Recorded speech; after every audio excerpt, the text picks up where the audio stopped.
for the masses. Headline edition, July 8, 1947. The Army Air Forces has announced that a flying disc has been found and is now in the possession of the Army. If the game is rigged, change the game. Game changer. I occasionally think how quickly our differences worldwide would vanish if we were facing an alien threat from outside this world. This is Fade to Black with your host, Jimmy Church, on the Game Changer Radio Network and KGRA, the Global Radio Alliance. I need your help to get to the year 1985. You're listening to Fade to Black with Jimmy Church on the Game Changer Network.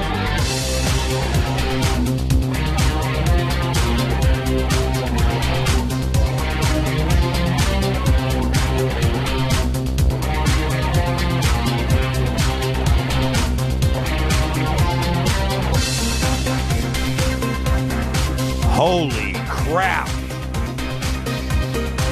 Hey. Everybody's in a good mood tonight, I see. I haven't seen this kind of tweet action. Oh, man. How you doing? Let's do this. I'm fired up. This is Fade to Black. Bespoke radio for the masses.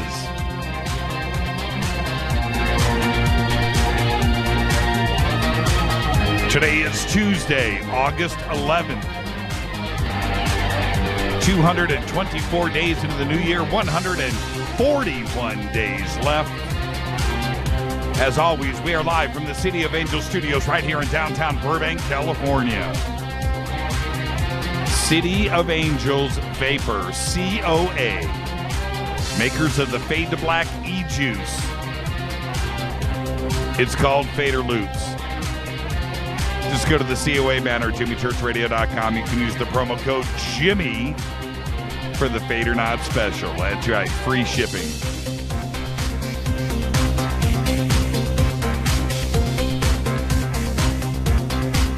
For KJCR and the Game Changer Network and KGRA The Planets, I am your oh so humble host, Jimmy Church. What is cracking, everybody? I would like to welcome everybody listening all around the world, all across the United States, hither and thither, to and fro, back and forth, up and down, east and west, north and south, far and near. Welcome. This is Fade to Black. Yeah. Fired up. Man, nothing like a little space boy to get your juices flowing, right? Let's do this. Great night last night on the show. Nancy Duterte was with us. Absolutely dynamic speaker. Great conversation last night. And tonight, we're going to carry it forward. Tonight, we have special guest Carrie Cassidy with us. Back with us. Fellow Fadernaut. She is part of the family. Always excited when Carrie is on the show. I so wish we could have broadcasted our conversation from earlier today. Carrie, you are special. I cannot wait to get her on the show. Fired up. And, yeah, we've got a lot to talk about tonight. She always does. It's going to be a great evening here. And then tomorrow night, Christopher O'Brien is going to be here. And that's a show that's 2 years in the making. And so we're fired up about that, too. So what a great week here on Fade to Black. And then Thursday night, open lines for all of you out there, our fabulous, fabulous audience. And we're just going to open up the lines and we're going to rip it on Thursday night. All right. Let's get this show cracking. I just want to get to the bottom of the hour. And the only way to do it, look at Kat. Follow us on Twitter, by the way, at JChurchRadio. That's what you want to do. Just follow us on Twitter, at JChurchRadio. Get yourself some TweetDeck. If you don't use TweetDeck, get TweetDeck. If you're listening to us on a cell phone, I have no idea how that would work. Well, you can use Chrome on a cell phone. You can do that, right? But if you're listening to us, computer, whatever, TalkStream Live, TuneIn, Live 365, of course, the planet, KGRA. However you are getting us, Spreaker, our website. There's so many ways to listen to this program. I have no idea how Race does it and how he gets this thing out across the planet like he does, but and you can rest assured the audience is huge. Man, the email that I get from around the world and across the United States, and what's really cool about that is, and I try to read it all. I do, and I try to respond to as much of it as I can. It would take me and a few people all day long to hit everybody back, but I do. And if you get an email back, especially people that write to me for the first time and I've never seen their name before, and it gets to me and it gets forwarded to me, and if I see it, I'll respond back. But don't be offended if it's just something like, right on, cool, great, trust me. If it is, I'm doing all that I can to, but if I double that means I go from 4 hours of email responding a day to 8. If I just double that little thing. So, but anyway, when I see, people writing me that are new, and it happens all day long, I just get warm and fuzzy. Not to say that, I don't get warm and fuzzy from people that write me all the time, but it just shows that, it's the expansion and the growth and everything. And I really, it just makes my day. Okay, why did I go off on that tangent? Oh, at JChurch Radio. Follow us on Twitter, because I was just looking at what Kat just tweeted out here. I'm going to retweet this. That is... who is this? Who is this dancing in this? That is hilarious. Follow us on Twitter. There you go. That gets a retweet, Kat. That is absolutely makes me feel like dancing. Okay. All right. Time for me to put my serious hat on. We're going to have fun tonight. And I think that the plan is we're not going to have any boundaries tonight. That's the plan. Hopefully we won't have any lawsuits on the back end of this show. But I think that's the plan. Tonight, Carrie and I, no boundaries. We're going to go there. Tonight we're going to go there. Because Carrie and I, I'm being serious for a second here. Carrie and I, when we talk on the phone,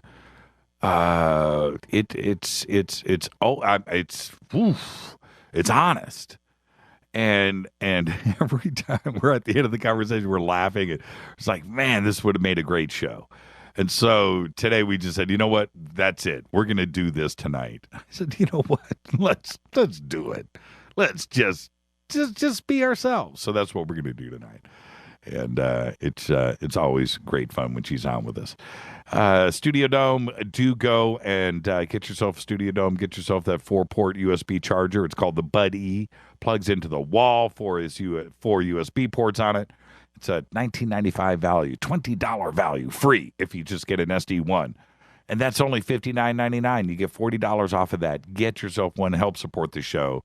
And going to Energy Wave and Power Vites and National Tax Experts, all of our sponsors. It's what helps us on this show. Okay? All right. The show does not fall out of the sky every single day, folks. We have been doing this now for a long time, and I appreciate it. Our sponsors appreciate it, and please, always, this is America. It's advertising that keeps everything running. That's the way it works. So please go help our sponsors. I went over to the Circle's Kickstarter campaign today. I did. I went and checked that out, and they've raised like $13,000, almost $14,000. They're a little bit short. They have 22 days left, but they have raised $13,000. And so get over to Kickstarter. Whatever you can do. We have a large audience. If everybody just cranked in $5, $10, that movie gets made. And that movie gets made because of the Fadernauts. Don't forget that. And you know what? If you guys go and do it, maybe I'll get some of you guys a part in the movie. I'll do it. They'll probably give me some little walk on. I'll be walking in the background carrying a clipboard or something, and I walk through the scene, and I'll have 10 fader knots behind me. I'll do it, man. I'll make it happen. Go. I'm serious. I'll make it happen. Go kick in to the Circle, Dyatlov Pass. The link is right there. I think the video is down for some reason, by the way, Method. If you go and check that out, I couldn't get it to work today. I think it was working yesterday. But anyway, because it's working over on Kickstarter. Okay? All right, let's get the show cracking. I'm ready. Tonight, Carrie Cassidy. Tomorrow night, Christopher O'Brien will be here. And it's just a dynamic week. It's an extraordinary week. And if you thought that last week and this week, wait till you see what we got cranking for next week. Monday. Ho, ho, ho, ho. That's right. Today, Joe Rogan is 48 years old. Joe Rogan. I was speaking to one of his guys a couple of weeks ago, and I told him, I said, you know what, man? It's Joe's the reason why, we are here, because I wanted to kick his ass. He was doing so good. He does so good. His show is great, and I watch it all the time. And anybody that can smoke DMT and blow a bong on the air and not get criticized for it, how does he pull that off? How does Joe Rogan pull that off? Nobody cares if it was anybody else. Could you imagine? But no, man, it's Joe, so it's okay. I love his show. Joe's the best. Very smart guy. Chris Hemsworth today is 32. Yeah, before you jump and go, Jimmy's got a man crush on Chris Hemsworth. No, all the ladies do. And I get that. But you know what? Thor was a great movie. Thor Part 2 was a great movie, whatever it was called, The Legend of Thor, whatever it was. Yeah, Thor was great. Those are good movies, man. So I don't care what anybody says. I'll stand up and say, I like me some Thor. Steve Wozniak today is 65 years old, and without Steve, I'm not on this microphone right now. And never forget that. There would be no computers. There would be nothing. Steve Wozniak, 65 years old. Our dead guy's birthday today, Mike Douglas, 1925 to 2006, died at the age of 81. I don't know when his show went off the air, but there's a couple of generations now that have never heard of Mike Douglas. Mike Douglas, for those of you that don't know, he was a fixture of daytime television here. He had a daytime talk show. I think it was out of Philadelphia. And that show, and the talk show part of it was okay, but that's not why we kids watched it. We watched it because of the music that he had on the show. And he was breaking music acts all the time. And the Mike Douglas show was great for that. And they always sounded really good. It wasn't the talk. It was the music about Mike Douglas. He had on, check this out. This is just, he had hundreds and hundreds and hundreds of music acts. But I went through the list today, and I pulled out some of my favorites. Check this out. He had ABBA, The Babies, the Bay City Rollers, the Bee Gees, the Boomtown Rats, Electric Light Orchestra, Genesis, Kiss. He had Kiss on his show. Susie Quattro on his show. The Raspberries, the Rolling Stones. He had Patti Smith. That's when the punk was just kicking off. Patti Smith, Todd Rundgren, Utopia. He had Frank Zappa on his show. That's what kind of show Mike Douglas had. So we need a moment of silence. Mike Douglas, happy birthday. He died suddenly on his 81st birthday at the Palm Beach Gardens Medical Center in Palm Beach Gardens, Florida. No health issues, nothing. He had cancer back in 1990. He beat it. He kicked its ass, and everything was fine. And he just rolled along. 81st birthday, passed away, natural causes. Happy birthday, Mike Douglas. With that, let's get out of here. Let's get to our first break. When I come back, we got all of the news that you know nothing about. We got a plate full of that tonight. And, of course, we got a couple of fader facts. And we got this day in history. This is Fade to Black, bespoke radio for the masses on the Game Changer Network and KGRA The Planet tonight. Carrie Cassidy is with us for the duration. We're going to kick the tires and light some fires. Tomorrow night, Christopher O'Brien. Stay with us. Follow us on Twitter at JChurchRadio. I'll be back right after this short break. Stay with us.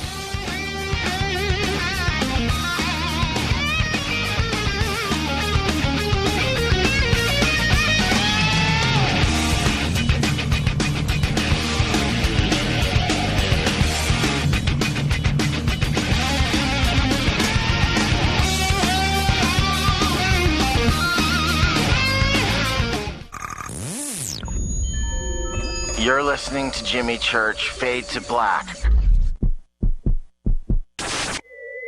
Fade to Black will now pause for alien identification. The station that talks the net. KGRA Radio. What's up, revolutionaries? It's me, Jimmy Church. Do you have an IRS or state tax issue? Well, I did, and I called national tax experts. My problems were fixed, done, fini, and man, I gotta tell you, it was a relief. National Tax Experts are a recognized tax office that services clients in all 50 states. It doesn't matter where you live. Give them a call. I'm telling you, they take the time to understand each and every client's individual financial status as well as their financial goals. And that's exactly what you need, my brother, when you're taking on the evil three-letter. So, seriously, give them a call today at 1-877-909-5444. Again, 1-877-909-5444. Or go check out their website, www.nattaxexperts.com. That's NATTAXEXPERTS.com. Tell them Jimmy sent you. 9 out of 10 geneticists agree. Fade to Black is not your father's radio show on the Game Changer Radio Network and KGRA, the planet. Hi, this is Chase Klutsky with Fate Magazine Radio, and you're listening to Jimmy Church and Fade to Black on the Game Changer Network and the KGRA digital broadcast station, where the Fade or Nots rock. Hi, this is Rob Reiner from Anvil, and you're listening to JimmyChurchRadio.com. What's up? I'm Chris. What up? This is Kyle Massey, and you're listening to Jimmy Church Radio.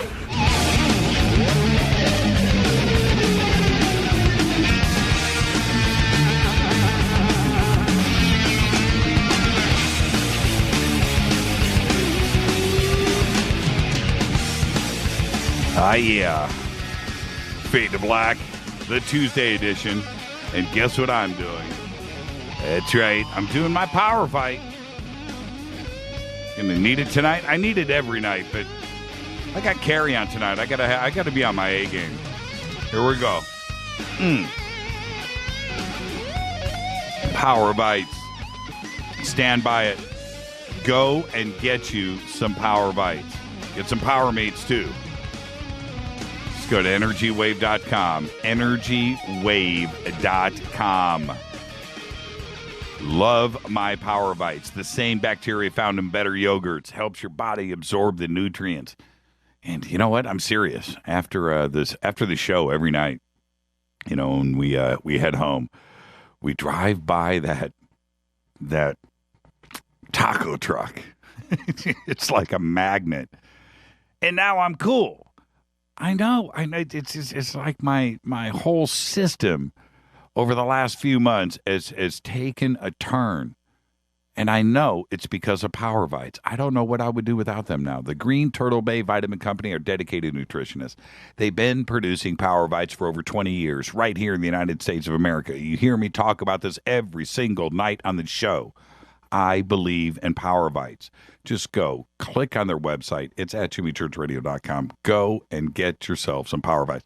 They have all kinds of things for your dietary and health needs. Everything is there, and they produce it in fresh batches. They ship it direct to you. Just go to energywave.com. That's energywave.com. Use the promo code KGRA and get free shipping on your order. Call 1-800-TURTLE-5. That's 1-800-TURTLE-5 Live operators are standing by. 1-800-887-8535. You know what? And freak them out. Go, Jimmy sent me. Go Beckley Teppy. That's what you do. Just go Beckley Teppy. Go Beckley Teppy. Freak him out. It'd be hilarious. Jimmy, what is this Go Beckley Teppy? Everybody keeps calling. What's this Go Beckley Teppy? Hey, they should make a special Fade to Black vitamin called Go Beckley Teppy. Ooh, I just thought of that. I'm making a phone call tomorrow. Yeah, what do you think? A special Fade to Black Power Vite called Go Beckley Teppy? What do you think? Light it up in Twitter. Tell me if that's a good idea. I think it's a great idea. Could you imagine, you're going through a vitamin store and you go and you're looking at everything and then you see a bottle called Go Beckley Teppy. Yeah. On this day in history, 1973, one of my favorite films of all time, one that poor Rita has had to sit through at least 50 times, American Graffiti is released. It's a great film. 1973. Fader facts. A speech jammer, put that in quotes, it's called a speech jammer, causes people up to 90 feet away to stop talking. That's right. DARPA. And it's not for sale. And that is a Fader fact. All the news that you know nothing about. Let's get this cranking. A South China man who breeds snakes for a living made an extraordinary discovery this week when he came across a baby two-headed Chinese cobra. You've got to see the pictures. Go over to jimmychurchradio.com on Facebook. We've got it posted there. Go look at these pictures.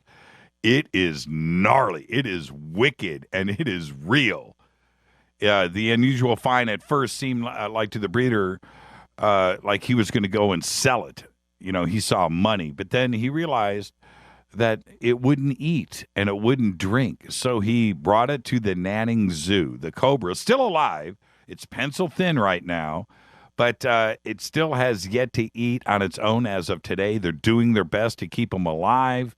It's about 20 centimeters long. It's been alive for 10 days, and it's already shed its skin once.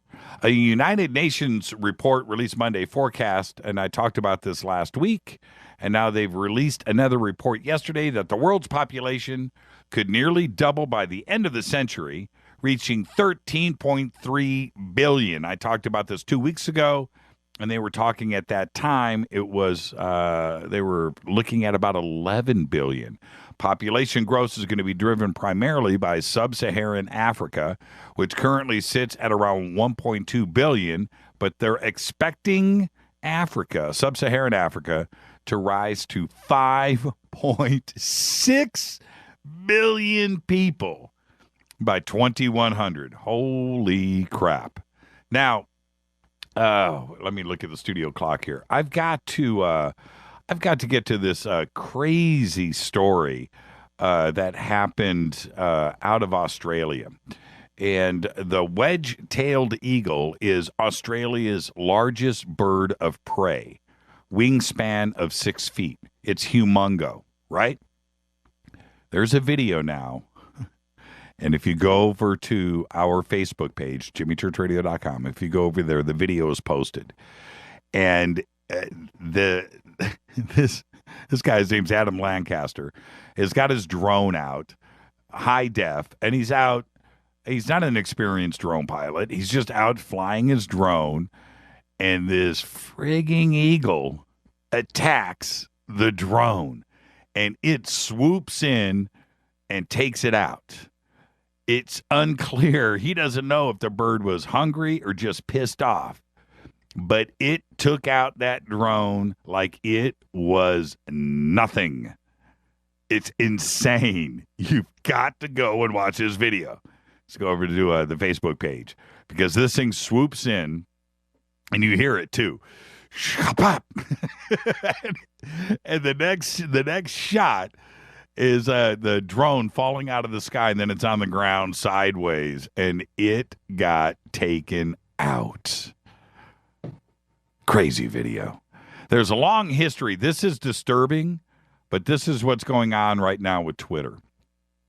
And if it continues with Twitter, then we're looking at other social media outlets as well.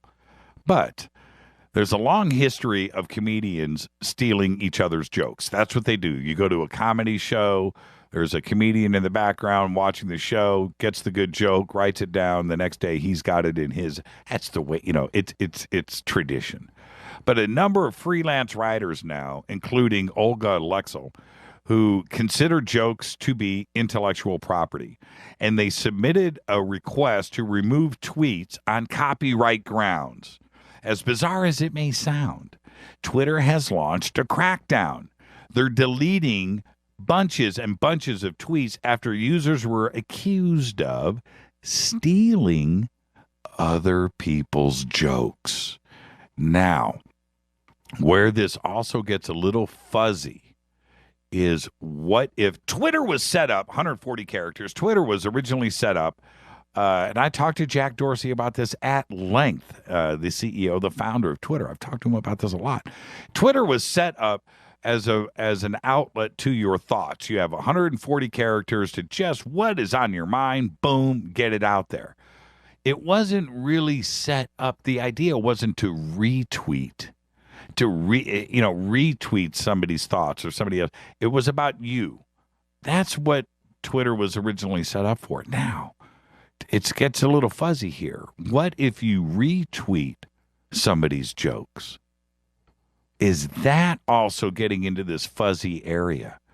And are you going to look at your Twitter account one day? Because I retweet what everybody says about this show all day long. That's what I do. I go in and people make their comments, and I think it's funny and or not or serious or questions or whatever, and I retweet. I tweet. Oh, sorry about that. We just had one of the computers here reboot itself. I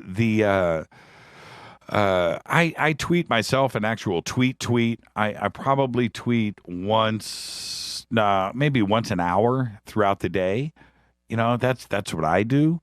But just imagine if I had to go into Twitter and get completely shut down because all of my retweets weren't my own. And that's the way that they're looking at it. And it's a fuzzy little area. But once this door gets opened, where are we with all of this? It makes me a little nervous. And I understand copyright. I do understand that. And original thoughts and jokes and things like that you take the time to write and it's your living. But we all need to be a little bit careful. I don't know what's the next step with all of this. It's absolutely bizarre. But once it's open and social media comes into play, we have got issues. And it's in the works right now. So more on this, on all of this copyright law and how Twitter responds to this over the next couple of weeks. This is Fade to Black. When I come back after the break, we'll be joined by the one and only Carrie Cassidy. She's a filmmaker, journalist, Project Camelot, Whistleblower Radio, and Camelot TV broadcaster. She'll be with us in just a few moments. I'm your host, Jimmy Church. This is Fade to Black, and I'll be back right after this. Stay with us.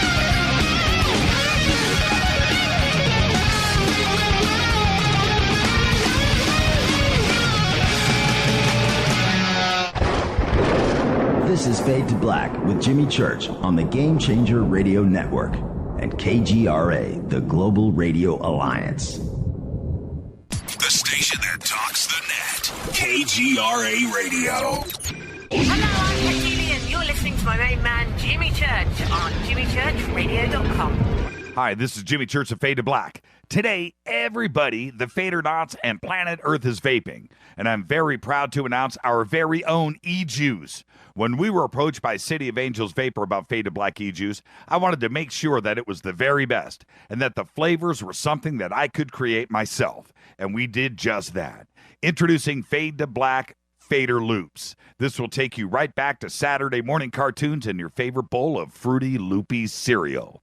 Just click on the banner or go to www.coavapor.com. Enter the promo code Jimmy for the Fader Not special. That's www.coavapor.com. Go back, Lee Tappy. Hi, this is Ray Hobbs here, repping the planet, and you're listening to my good friend, Jimmy Church, Fade to Black, on the Game Changer Network and the KGRA digital broadcast station.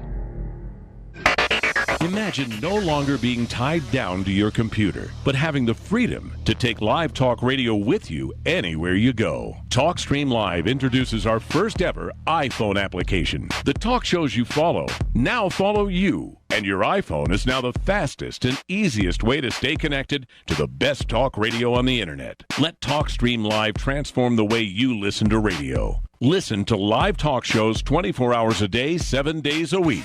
Mobile talk radio from TalkStream Live. Now available in the iTunes App Store. This is Toby Kebbell. You're listening to JimmyChurchRadio.com. Don't hurt me, Jimmy. I'm only little. Hey, I'm Adrian Grenier. And this is Ari Gold. We're the Honey Brothers. Yes. We are of the Honey Brothers. Hey, I'm Adrian Grenier. And I'm Ari Gold. We're the Honey Brothers. And you're listening to Jimmy Church. The Revolution. Attention, all Fader Knots. Studio Dome has a special deal on their SD1 Bluetooth speaker. Just go to jimmychurchradio.com, click on their banner, enter the promo code Jimmy, and you get $40 off and free shipping on the SD1. It's voice activated, comes with a USB antenna, cables, and a carry bag. Never listen to your phone, tablet, or laptop speakers ever again. It's the only way to listen to Fade to Black. That's jimmychurchradio.com, Studio Dome banner, promo code Jimmy. Go back, Lee Tappy. This is Micah Hanks of the Gralien Report, and you're listening to Jimmy Church on Fade to Black, across the globe on the Game Changer Radio Network and the one and only KGRA Radio, The Planet.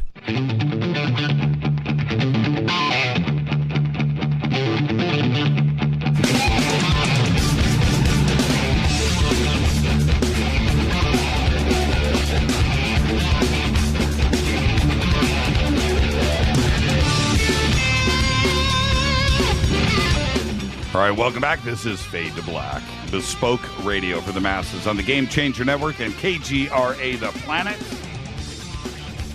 Tomorrow night, Christopher O'Brien will be right here. But tonight, it's Carrie Cassidy. Carrie Cassidy, a documentary filmmaker, investigative journalist, talk show host. Her website, Project Camelot, is a leader in the alternative media sector. Her YouTube channel has millions and millions of viewers worldwide, over 114,000 subscribers. She speaks at conferences around the world. She is always jet-setting it. Every time I talk to her, she's winging it over to London to hang out with Mick and the boys and the Stones. And then she comes back here and hangs out with us on Fade to Black. Her blog has gone viral. It is one of the blogs that I go to every single day, so I have fresh content here on Fade to Black. Carrie travels the world conducting interviews and documenting the testimony of whistleblowers with above top secret clearances, as well as authors, researchers, experiencers, covering conspiracies, the secret space program, black projects, ETs, Kundalini, and Ascension, and free energy. I would like to welcome back fellow Fader-Not, Carrie Cassidy. How are you tonight, Carrie? I'm good. How are you, Jimmy? Were you just over, hanging out with Mick and the boys? And now you know what? You're going to give me a bad reputation. Oh, Mick. I mean, seriously, you can't spread rumors like that. And that's one of the things, Carrie, welcome back to the program, by the way. I'm very excited to have you here again tonight. But you travel every time I try to chase you down, I text you first. And what does my text say? Go ahead. Tell the world. What does my text say to you? Are you in the country? Are you in the country? I don't know. Are you in country? So that's what you do, and I talk about you all the time on the program, and And over the years, I just go back and I watch your interviews over and over again, and it's always good stuff. And you've just been a burner, blazing that trail, and don't ever stop. Okay. Now, thank you. Now that we got all of that out of the way. Tonight, and I don't know if you heard me lead up to the show, but I did announce to everybody. I said that you and I agree that, tonight, let's just do what we do during the day. Let's let it all hang out tonight, and let's see if we can get the NSA to shut us down, and maybe absolutely maybe a lawsuit or two. Why not? Let's do it. Sure. Okay, my cat's, just let me say right there, my cat's over there like yelling his head off, so he already wants to get into the scene. So the sounds you hear in the background are my cat playing. It happened last time too. I think it was I think I was on your show one time, and your cat was just like getting in on the action. It was just so funny. I was watching it. That's right. It was on your show. Yeah, that's right. I remember that. Okay. There's I really don't know where to start. There's so much that is going on in the world right now. We do have what's going on overseas. We have this crazy election cycle. We have mainstream media that is completely out of control right now, on so many different fronts. And but I kind of want to start here. I read your blog today, and I did. I read the whole thing. But I'm gonna do this, Carrie. It seems like it's a kinder, gentler Carrie Cassidy in this blog, and it seemed like you were. And everybody should go check it out. ProjectCamelot.tv. It's right there. It seemed, what were you trying to say? It seemed like you were, that you had did you have an epiphany over the last couple of days or the last couple of weeks? And what is it that you were trying to say in the blog? No, I just, actually, let me say this. I don't like to target people if I can avoid it. So unless I'm, getting into it with them directly on my show per se, I don't like naming names. Okay. But there's a lot going on out there right now, and I'm just getting aggravated by a lot of it. I think there's a lot of misleading stuff out there. And I think that, someone has to sort of, throw, I don't know, a wrench into the works somehow, because a lot of people are jumping on a lot of bandwagons. And I don't think they've done their homework. I also think that they're misled. I'm going to say that, you can say I'm crazy, but, I'm not happy with what I'm seeing out there a lot. So I decided, I am writing a book, and there's no point in naming names. The point that we have right now is that we are inundated by information. We're totally deluged. In the early days of Camelot, we were among the only ones out there doing what we do. Now, everyone and their brother are doing the same thing. Sure. So what they're doing is disclosing information. Some call themselves whistleblowers. Some call them super soldiers, whatever you want to call them. People with contact experiences, whatever it is. There are a lot of people out there that are claiming that they know what's going on. And they're the ones, in essence. They're the ones with the word. They're the ones that can tell you and tell all the, sort of minions out there who to follow, what to believe, etc. And Project Camelot has always been of the opinion that you need to make up your own mind. And we're not here to tell you what to believe and to say that we're the ones with the chosen word, et cetera, and to encourage discernment, to encourage critical thinking. Okay. And, I'm concerned because I see a lot of people parading around with a lot of ego. I think they themselves are misled. And I do also see that there's a lot of information that's never made it to the fore that comes primarily, I would say, from some of my whistleblowers and also from Ashiana Dean, who goes by the name of Iesha at this time.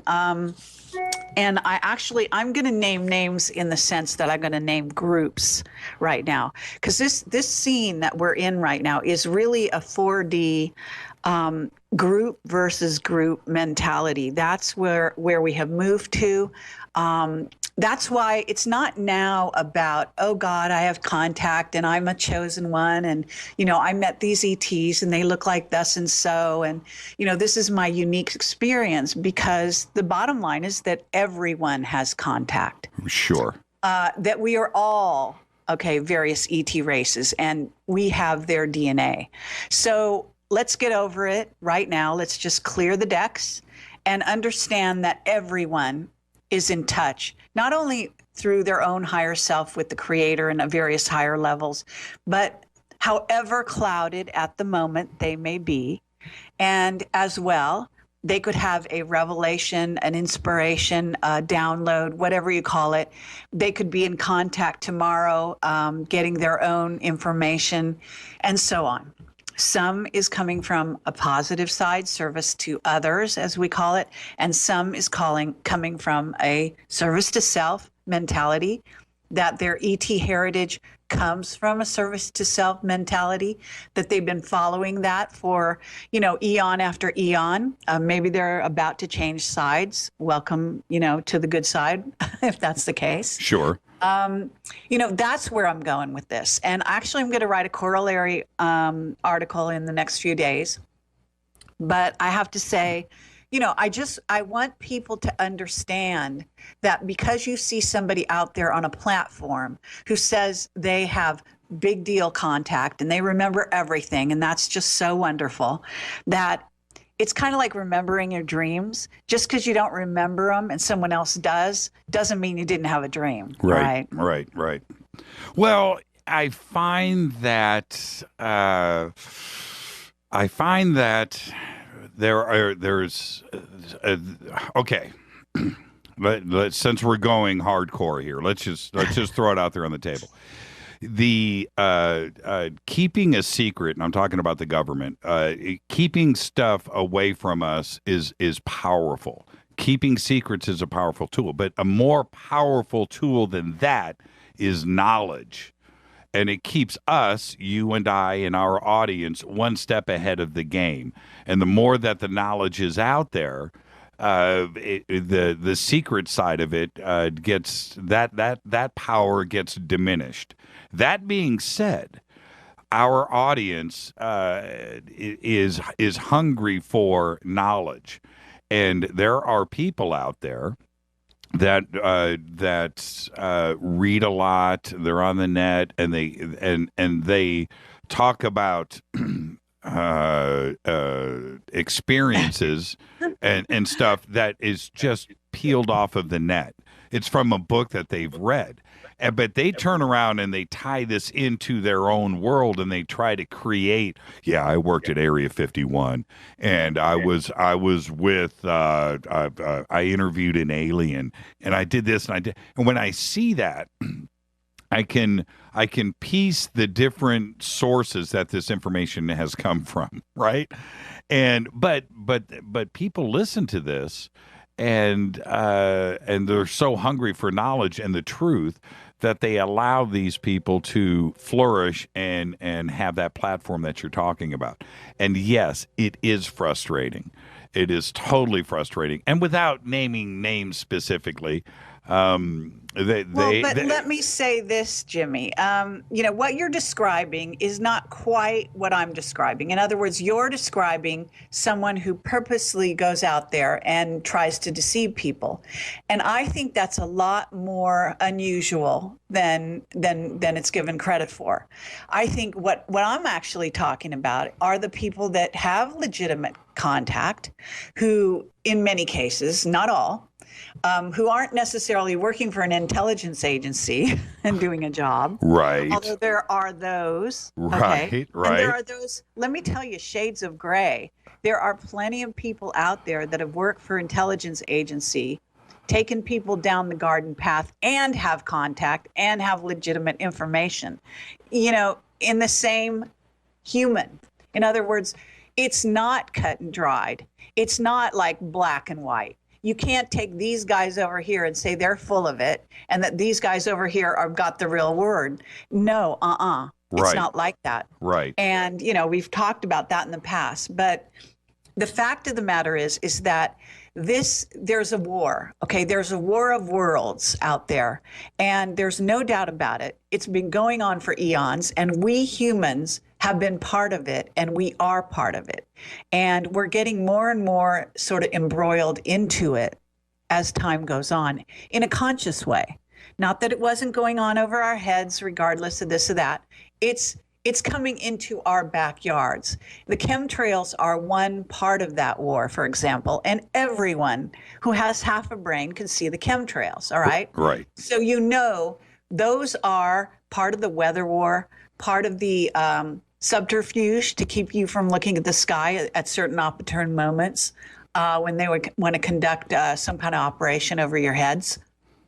Et cetera, et cetera. So we're really talking about a playing field that is operational constantly all around us. Now, the mainstream media can try to ignore it, and they will continue to do so and try to brainwash people. Brainwashed humans is what they want. Thank God for the audience listening to this and your show and my shows and so and so. Even the ones that listen to people that may be pontificating falsity, thinking they've got the truth. This is what's crazy. A lot of those people are well-meaning. A lot of those people that even themselves are deceived are well-meaning. So what I'm saying here is that it's really a mixed bag, but that you must absolutely start to go inside, start to listen to your own inner dictates and your own inner self, and start to clear away a lot of the debris. And don't, follow. Just, cut that shit out. Don't follow anyone. This just, it's nonsense. It's, each human is extremely unique with wonderful gifts to give the rest of humanity when they get around to discovering them. And that's where it's at. We are all related to ETs in every way under the sun. We are their progeny, we are their relations, we are made up of their DNA, and we are a huge mixture of that DNA. Think of it this way, and I've talked about this before, but look, you cannot analyze the political situation out there in an everyday sense, using the news and what's happening without bringing in the ET human relationships and war and what's going on out there. If you do that, you're seeing only part of the picture, and you're cutting off, the main sort of, bloodline into, choice of words here, into that actually feeds the truth, because you cannot separate this stuff, okay? When there's an active war, when there's, something going on, when you get a piece of news and you hear that there was an earthquake in Iraq yesterday, okay? If you don't bring in the ET war going on, and that's us as ETs, okay? We're part of it. All right. Some of us are their minions. Some of us are carrying out their wishes. Some of us get possessed from time to time because we're working with the dark side. This is bad news stuff that goes on out there. So what I'm saying is it's time to learn how to think about this. It's not for me to tell you, what to think, but I can certainly help you to start to separate the pieces and to start learning how to think. Start, getting a perspective. Start understanding that this piece of information might lead to this one over here. Get rid of all the deadwood in between, and you've got something. You see what I'm saying? And I'll give you an example. I had Clark McClelland on my show the other day, And sorry, I was too close to my mic Yeah, there. that's okay. That's okay. I get a little. Nobody's supposed to know about our private text. See? Well, I mean, no. I know that I'm annoying the listeners as well. So it's not easy to but I have a lot of energy for this because, I had Clark on the other night and we did a groundbreaking show. All right. I don't remember if you've ever had Clark on your show or not.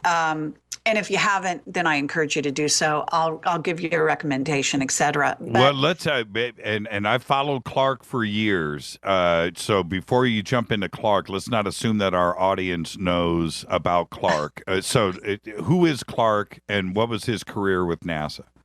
Well, okay, he was an engineer during the Apollo program, and he says he was a space shuttle operator, I think he calls himself. And a cargo bay engineer, I think. Yeah. And he was also an assistant technical engineer during various other missions. He was really deep in NASA. And in fact, our show was all about his interaction with the various German scientists that were brought over from Project Paperclip. Right. All right. So this is hot stuff, whether people know it or not, even though it's history, because we're talking about the beginnings of the secret space program, the link-ups with the Nazis, and Werner von Braun, all the players, Kemmler. I mean, he names one right after the other. Kurt Debus, however you say his name. He had direct contact with these men. These men respected him and also respected, which is really fascinating, his bloodline, his family line. His father was in the program. You know what I'm saying? Yes. In other words, he comes from Austria. I mean, come on. These people are recognizing, their brothers in arms and all this. And so he had entree. There's no doubt about it. And what's interesting about Clark is with all the entree he had for many, many years, and he worked there, I think 30 years or more. And he's writing a book, okay? And he's publishing the chapters on his website. He's penniless. They've taken everything away from him. And one of the reasons is because he saw things that he wasn't supposed to. And there's a little side to him, which I believe, correct me if I'm wrong, but as I recall, is Irish, okay? So the Irish side is the rebel, right? The Irish side is the one that's going to tell it like it is. So you get this guy, and, he's got this amazing background. He let fly some amazing information on that show. And some of it'll just blow by people. They'll be like, Clark again, because some people listen to every show out there, whoever interviews whoever. You got to listen. This guy's actually talking about how von Braun was talking to him, acknowledging that beings from Aldebaran that look human were literally working side by side with him in the space program in America, all right? Back in those days. Back then, they were here. They're still here. Mm-hmm.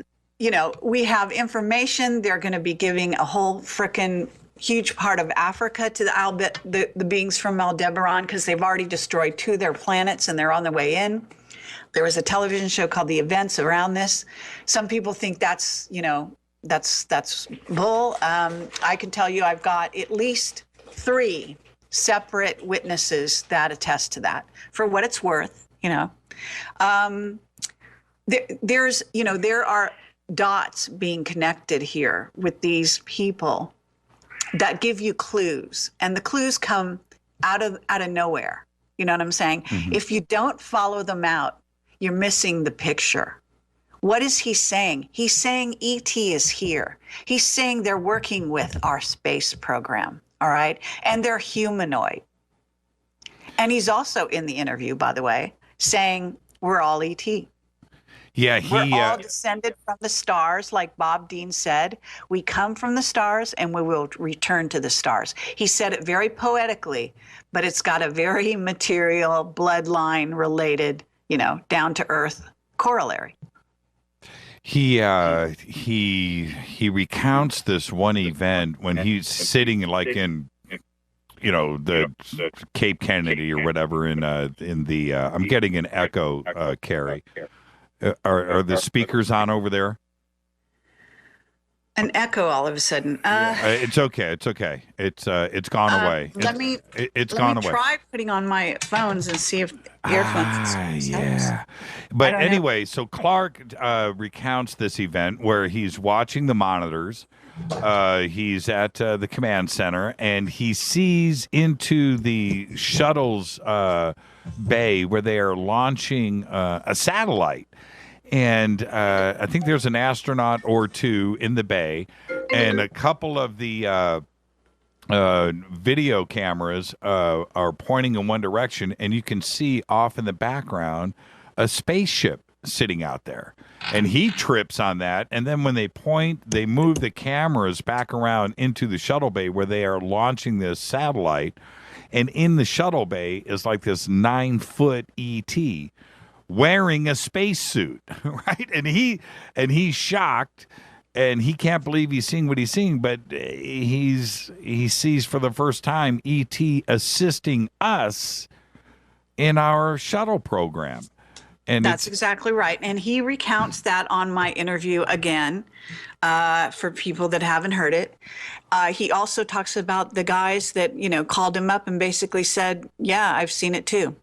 Right.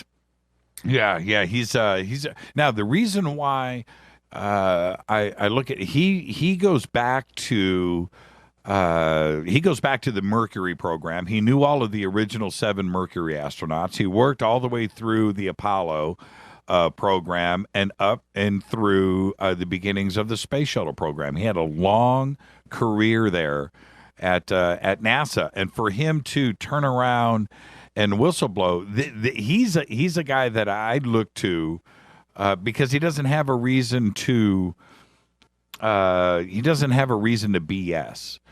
You know what I mean? And there's there's a certain honesty about him when you hear him speak. It's just like, holy crap.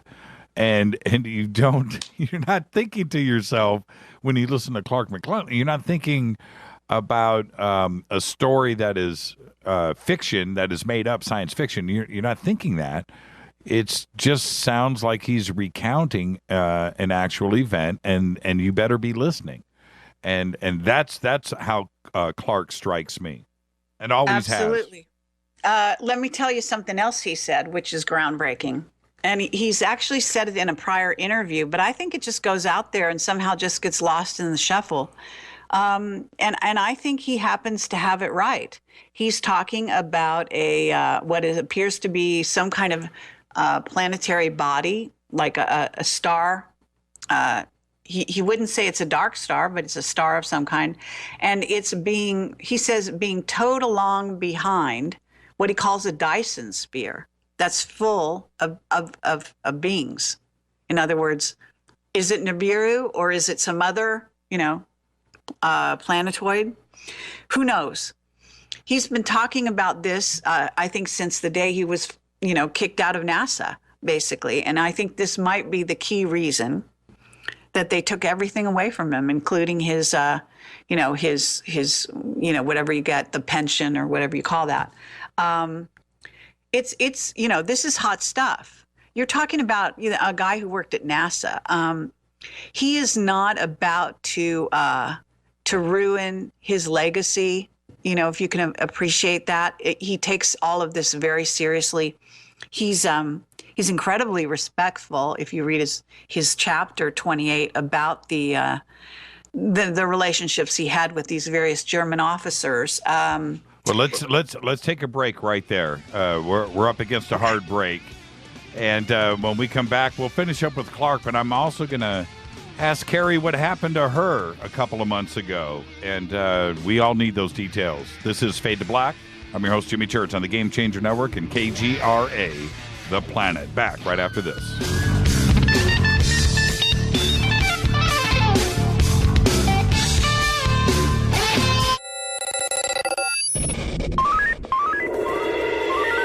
Way out here, we listen to Jimmy Church. You're listening to Fade to Black.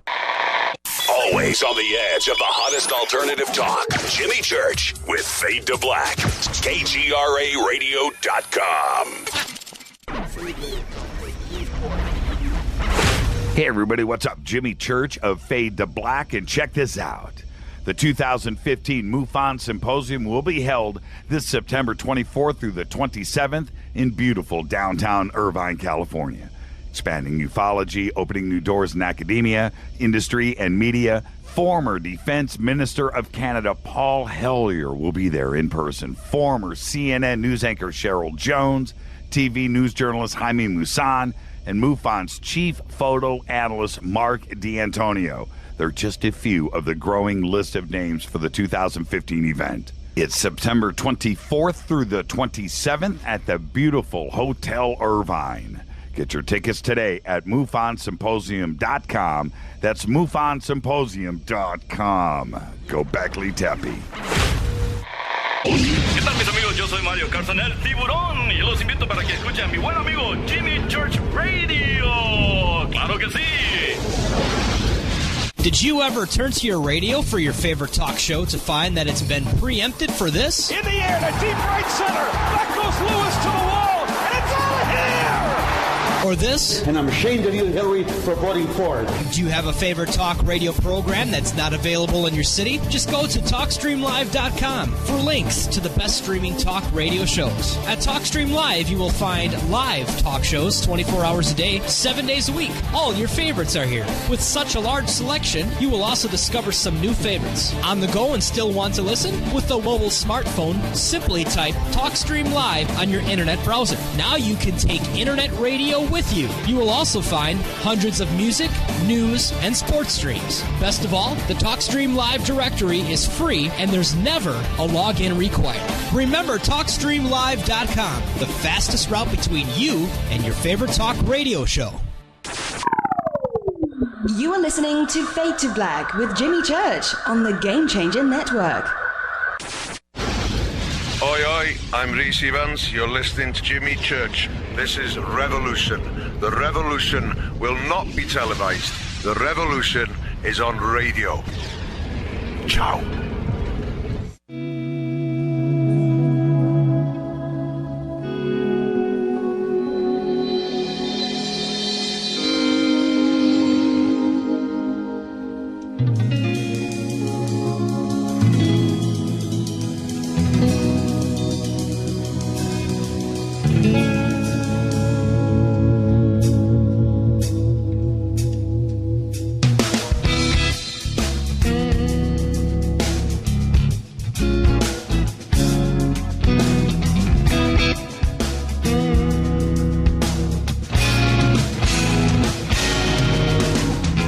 Welcome back. This is Fade to Black. Twitter is completely blazing on fire. I'm trying to keep up. I'll try to get all of these questions in. Yes, we'll get to everything. I promise. This is Fade to Black. I'm your host, Jimmy Church. Tonight, Carrie Cassidy is with us. And Carrie. Oh, I've got that echo again. Here we go. Carrie. Hello? Okay. We've got that echo going. Hey, Carrie. This is great. I sound like I'm in Madison Square Garden. Carrie, get back to us. Quit texting. Actually, is that better? Because I just put on earphones. Yeah, that is better. Okay. All right. Everybody wants to know about what happened a couple of months ago, and it's just blazing by here in Twitter. So let's go there. And the evening, or I think it was the day after it happened, you and I talked about it, and it was shocking to me. And the crazy thing about that was there was a few other events that happened with some other researchers and hosts and journalists at that same time, too, as well. So let's talk about what happened to you first and take us to that evening. Oh, well, it's sort of a long story. So I guess, the bottom line is that I was hit by a scalar weapon. And I know that there are those people out there that like to think that, no, maybe I had some kind of health, thing going on. Bottom line is I was in fine health. I was stressed. I was working very hard on the TV channel, kind of trying to get that off the ground, which is probably why they targeted me. At least that's what Captain Mark Richards thinks, in part. But I was on my way to interview Captain Mark Richards. And that's when it happened. I went to sleep that night and I woke up the next day and the whole right side of my face was numb and swollen.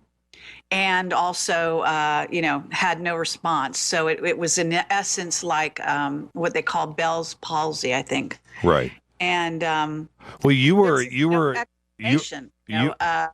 But I was being targeted 3-4 days ahead of time, only at night.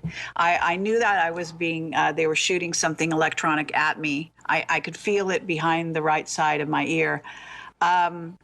And I would just, go to sleep figuring, look, they'll get bored sooner or later and stop this shit. Right. I drove up to Northern California, slept in a hotel, and like I say, I woke up the next morning on the way to interview Mark Richards. It interfered with my ability to do the interview because I couldn't speak clearly.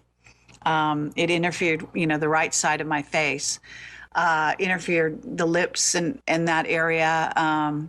Anyway, I'm basically very, very much healed at this point. Just a couple areas where it's just still a little bit stiff, like the feeling's still coming back. Every day it makes progress. So I can speak clearly, as I guess you can hear now. But I can assure you that I really couldn't speak. You and I did not talk right when this happened. I was on the road, as a matter of fact, when this happened. That same night, during the same 12 hours, Rents was hit by what he believed was a scalar attack as well. He went blank. He drives the same road every day. His car went off the road unexpectedly. He lost consciousness momentarily, and he had a life-death threatening accident, which I think he's still working on recovering from. So and somebody else got run off the road. Yeah, Stu Webb. Yeah, Stu Webb, right. That night as well. Found out later, and Stu Webb that week. Interesting thing where it appeared to be an overall attack at alternative journalists in our sector, because both Stu Webb and James Fetzer were fired from Veterans Today. Both they were reporting about Jade Helm at the time. I was reporting about Jade Helm quite a bit. I don't know if Rents was, so there may be some link up with that. There were a few other people that had things go on during that same time period. I don't remember their names or what actually what happened, but I can tell you it was very interesting, that whole what was going on. And then, of course, my website was taken down. It was under a constant attack at that time, and actually we had to replace the entire website since then. Yeah, I was at Contact in the Desert. I remember you and I, we texted back and forth, and then we talked on the phone. I didn't know if it was that night, the night after, but I just know it was right in that time period around the beginning of May, because right after that, I went out to Contact in the Desert, and I was with a group of friends, our friends, and we were all standing around talking about it. And we were like, Jeff Rents and Stu Webb and Carrie and all of this is just happening all at once. And it was like what are the odds? That's what you have to. That's what I wrote in my article. Actually, the exact night, I think it was the 24th of April going into the 25th. So it happened to me, obviously, going through the early morning hours of the 25th. And same thing with Rents. I think it happened to him that night. So anyway, even if it was only myself and Rents, because of our high profile, in this sector, that's major, because what are the odds? Yes, exactly. I'm scrolling back. I'm looking at our text back and forth to see exactly when. But anyway, it was, what are the odds? And we were all concerned at Contact in the Desert, and we're looking at each other like, okay, who's next? I'm serious. I'm not kidding about that. No, I know. Look, the bottom line, I had psychics looking at this, very, very astute psychics, including Mark Richards, who's an astute psychic himself. Everyone came up with the same information, not knowing what the other person was saying. And everyone across the board just said, it was a scalar weapon attack. It was targeted. One particularly well-known psychic told me that she saw a group underground in Berkeley, doing the targeting. For what it's worth, look, this is the game we're in. A lot of people are being electronically targeted. Some are being specifically, singled out, so to speak. We have to learn to protect ourselves. I did an interview with Dr. William Mount, and he talked about, magnets. I happen to know crystals as well can change your DNA signature in such a way that the targeting, the scalar energy, whatever, is looking for your DNA. And if you wear magnets on your body, take them on and off and change the number of them, you screw with it and it can't find you.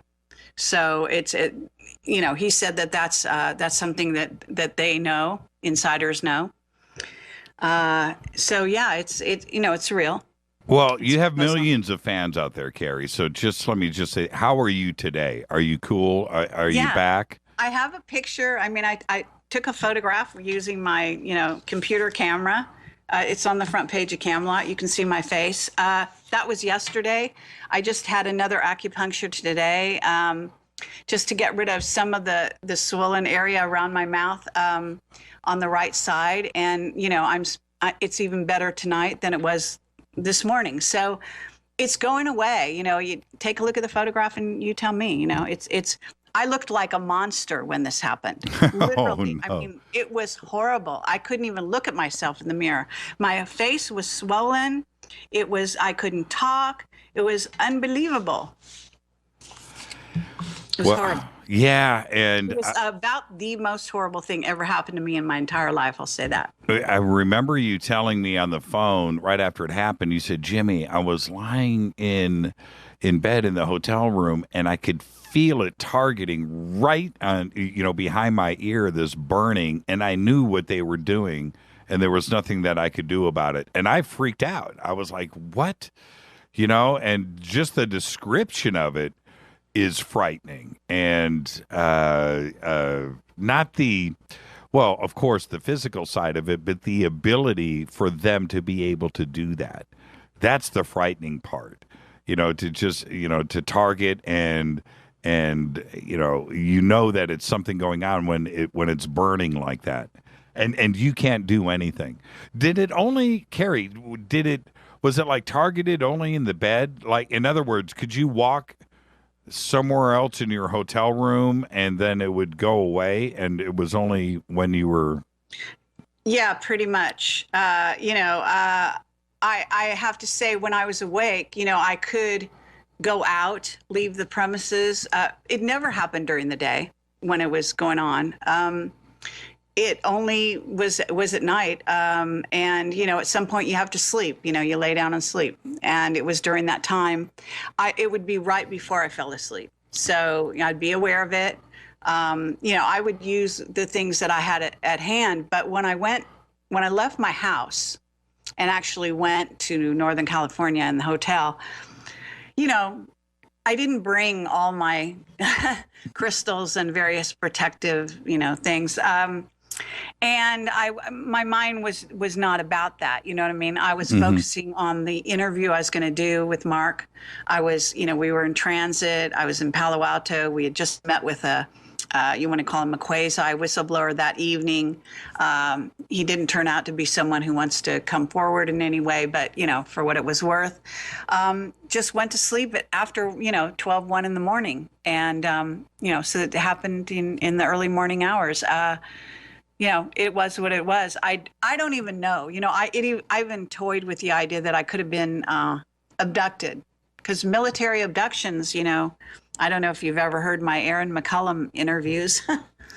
Yes, I have. He participated in those, and they're pretty good at entering a room and doing it very stealthily.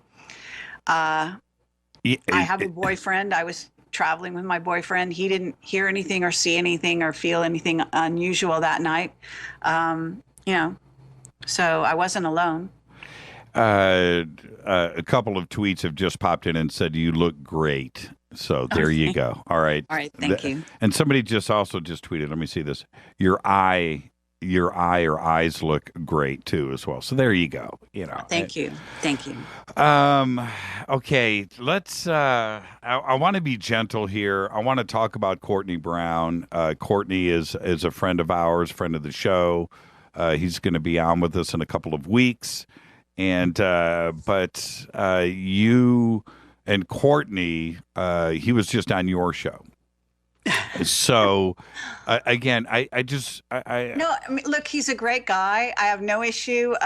All I can say is, we reached sort of an impasse, if you will, during our conversation. And it's a fascinating show as a result, of course. Whenever you have any kind of drama going on in radio, it's always very dynamic and very interesting. Absolutely. This was totally live, who knew?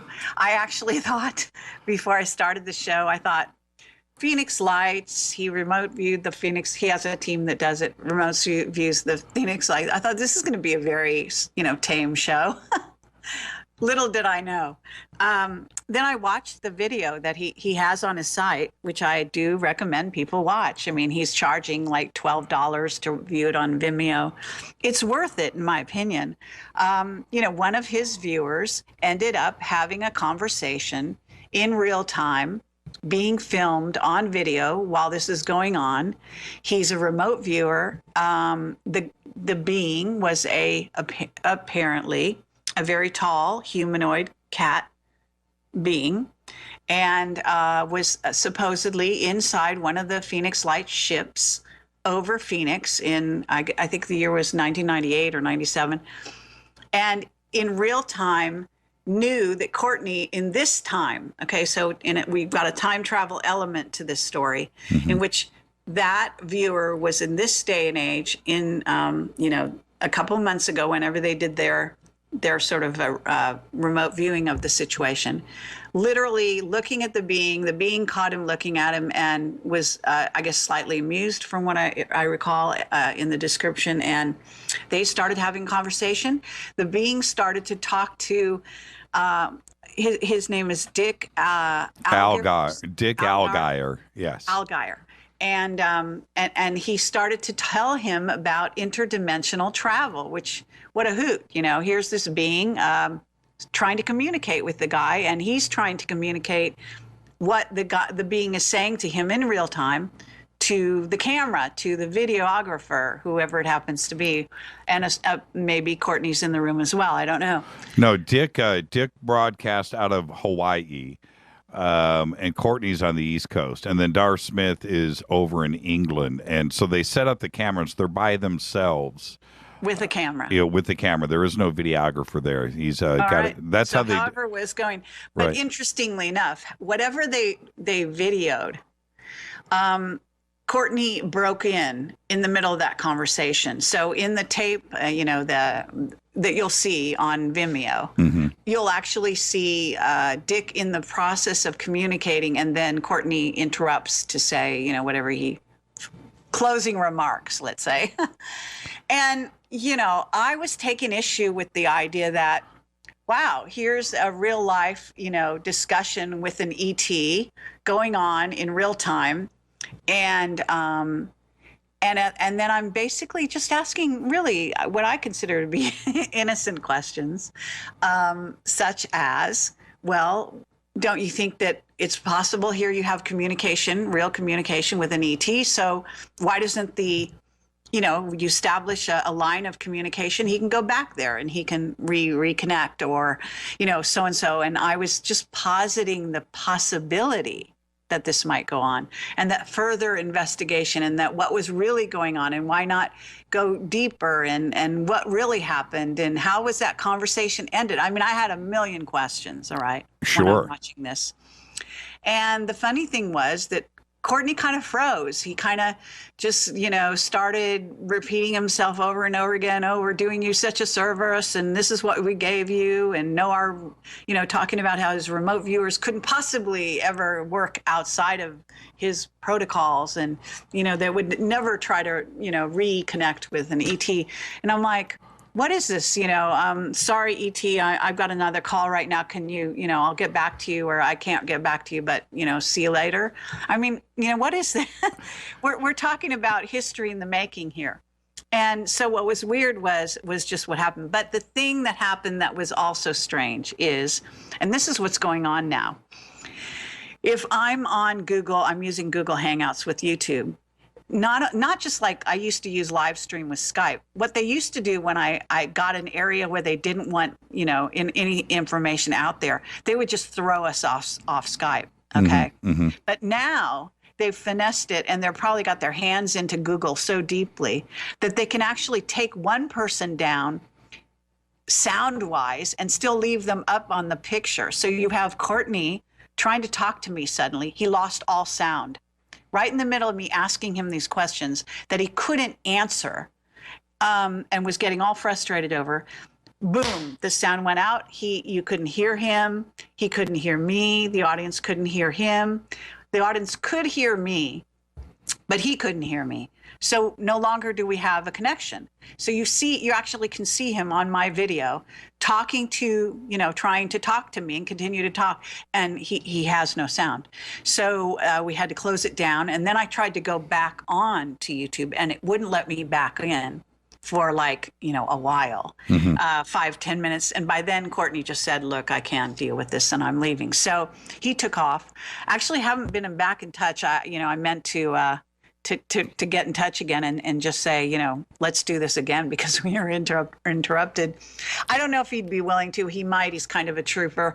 But, I'm trying to get an interview now with obviously Dick Allgaier. Right. And also with Daz Smith, who contacted me on the possibility of doing an interview with him, because there were two viewers on the situation.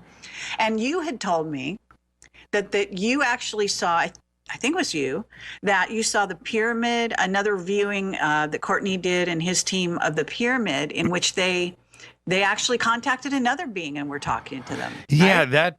that was, and Courtney's been on with us many, many times, and every time that he gets a new project out there, we bring him on the show. And now that the Phoenix Lights is out, we're going to bring him on. And I did talk to him right after your interview, and Courtney, first off, I think Courtney is one of the straight shooting guys out there, researchers, remote. Everything that he does, I think, is honest. He is very critical about controlled environments, and that everything that they do is controlled because he wants it to be honest, and he's just trying to get to the bottom of a lot of different things. And I really believe in his methodology and how he does stuff. And that being said, I did ask him about the interview, and he said, Jimmy, absolutely, we can talk about that. And so I think this is my take, and we'll get Courtney on to ask him about this. I think that kind of direct communication with ET for his controlled environment with remote viewing is starting to get out of the boundaries of what their protocol is for their laboratory settings. And, oh my God! So you find the very thing you're looking for. No. It's changing the history of the entire world. Yes. And you say, wait. Yes. No, I have to follow my protocols. Are you kidding me? I know. Hey, listen. If it was me, Carrie, I'm with you. No. Fucking way. You know what? I would fire that team for not being able to think outside the box. You're never going to make it in the secret space program with that kind of thinking, because you're going to come across stuff that's going to blow your mind every other minute. And what you need are outside the box thinkers. Right. So you cannot stay in the box. There's no fucking way. I'm sorry. That's, edit me out. I don't care. But that's the way I feel about it. Yeah. And I know I'm making waves. I get it. Protocol, schmotocol. I don't give a shit. You know what I'm saying? Right. This is history. Okay. This is humanity we're talking about. Why are you doing what you're doing in the first place? Because you want to reveal the truth. Right. For God's sake, it's right there. Truth is right there. Yes. Let's step up. Yes, right? I'm with you, Carrie. I'm fully with you. I just radio here, Jimmy. Yeah, see that I just know Courtney, and he is. Yeah, I hear ya. He is so buy the book kind of guy. Yes, That's not good enough for me. All right? I'll go toe to toe with him. I respect the guy. He's cool. I would just say, look, you're fired.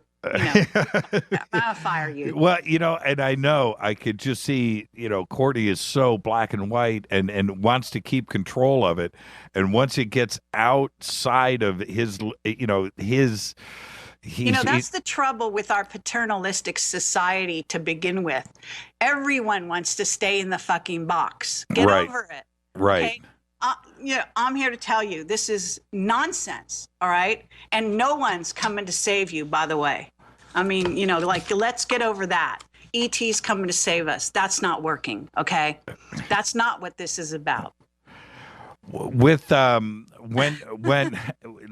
stay right on this subject. When you are doing your interviews with whistleblowers, and it could be getting a little bit out there, even for yourself. When we were talking about the famous, BS meter today, where do you stop and start to press somebody on backing up a sensational story that is getting more sensational and out of control? What do you do about it?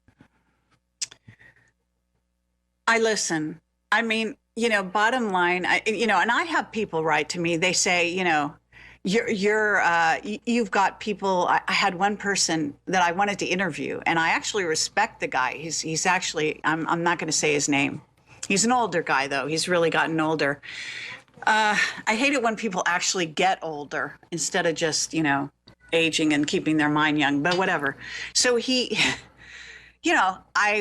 offered the guy an interview. And he says to me, well, I just want you to know that you have a bunch of bullshitters on your site that you've interviewed. And, this is going to go like this, and this is going to be this way. And I'm like, you know what? I don't really care what your opinion is of people I interview. First of all, that's not my opinion. That's theirs. And I'm interested in sitting down, doing an interview, and not passing judgment. I am not a judge and a jury. That's not my job. My job is to investigate. And therefore, I'm gonna lift up every rock. No stone, unturned, so to speak. Mm-hmm. And that means we have to have an open mind here, all right? So we have an open mind, and I will entertain all kinds of things, because what I find out is the most crazy thing. The truth is stranger than fiction, and it happens over and over again. I got to tell you, there's this Ant-Man movie out there right now. Yep. And there are plenty of ant beings out there, which I know Mark Richards would tell me, are using this as a public relations vehicle for their race. All right. And I'm not really thrilled with the ant beings, to tell you the truth, because they look like, they're the typical hive mind type of situation going on. But nonetheless, interestingly enough, I had a guy who I did an interview with, and I didn't give it a lot of fanfare, but it's an investigative report, really. Look, he's convinced that he went to Mars. He's convinced that he met ant beings in the 70s. And, I got to say, He calls himself Captain J. He's affected by the Captain K, Randy Kramer report. Yep. Is he lying? No. Does he believe it? Yes. Is it true? Not so sure. And I write about this, but I have to say, we got MK Ultra. He even admits that was going on, that he was being, his family was targeted. So on, there's a lot of unanswered questions along, and you can listen to the interview and make up your own mind. The bottom line is I gave him a hearing because what I hear out there nowadays is like, you don't want to believe him, but you want to believe somebody else. You know what I'm saying? Yes. And what are you using for evidence? Because nowadays, I could say just about anything. Prove me wrong. Okay? If I tell you there's a race of beings on their way in to the solar system coming to save humanity, am I right or am I wrong? Who's going to prove it? All right? Did you have a dream last night that I was right? Look, I'm going to tell you what happened according to a very, very sophisticated book called The Voyagers by Ashana Dean that is supposedly downloaded from what are called the Guardian Alliance. Yes. All right. And they are talking about a 1992 Syrian Pleiadian agreement that was broken by a number of groups of races. And I'm just going to list those races. And what this means is that these races, these groups that are all over the internet, I mean, you got people that are just, parading this stuff all over the place, people that are kissing their ass and believing them nonstop. And I'll make a lot of enemies by listing this, but I think it's really interesting. And her books are not easy to get through. So a lot of people just never read them. But at any rate, the Ashtar Command, the Galactic Federation, all right? Mm-hmm. The Pleiadian Nibirian Council, the Alpha Omega Templars. Let's see, it goes on. The Melchizedeks, the Toth Enki Zephalim Zeta Nibiruns, the Archangel Michael Nephilim Nephite collectives. Every single one of those groups, which are very large, are groups of ETs, many of whom are of Anunnaki bloodlines related to the Anunnaki beings, some of which are humanoid, not all, and some of which are also very involved with the Dracos. And the Dracos are also on this list, by the way. Mm-hmm. These are all beings that defected from this agreement, and they are working against humans. Okay, what are they doing? They are acting as if they're our best friends. They are deceiving people right, left, and center. They are taking people off the grid in every way, shape, and form. Why? Because they want to be in charge of Earth. They want to take down the beings that are here and replace them with their own hordes, whatever they happen to be. This is the name of the game, all right? Now, the reality is that we are in the driver's seat, humans, okay? The beings that have come in here, not the androids, yeah, we've got those, not the cloned ones, et cetera, et cetera. The ones that are legitimately human with a variety of ET, DNA, et cetera, that are here on the planet, are supposed to have guardianship of this planet, are learning to walk and eventually run. And we need to do this on our own. This is a grand experiment.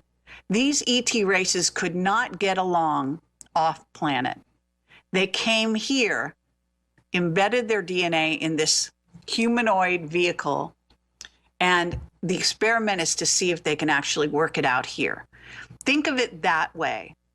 It's a huge experiment. And so all I'm saying is, look, there's just a lot of misleading stuff out there, and you don't have to believe this. Some people say, well, they don't believe Ashana Dean and the Guardians.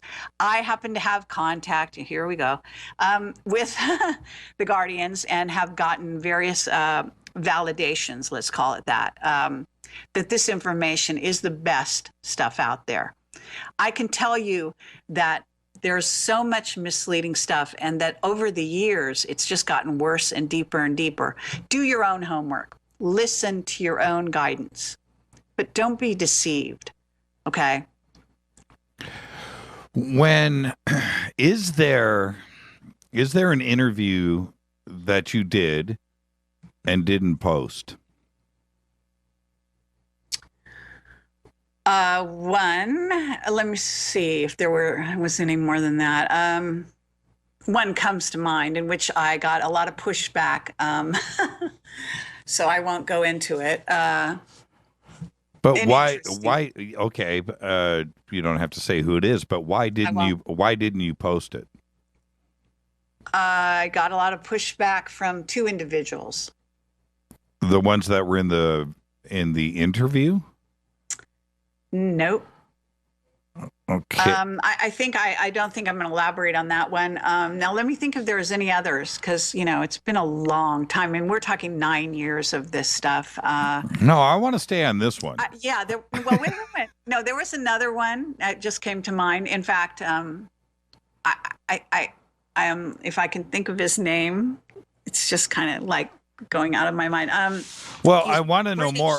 A British guy that I've actually admitted, and he was mad at me for a while, mad at us, Camelot, because it was during the day when Bill and I were doing interviews. What's his name? He worked for the British, intelligence services. He's Nick Pope. Nick Pope. Oh yeah, Nick Pope. Okay. Well, why? Because it was party line the whole way through, and I just couldn't. Neither of us could take it. It was just nonsense. Okay.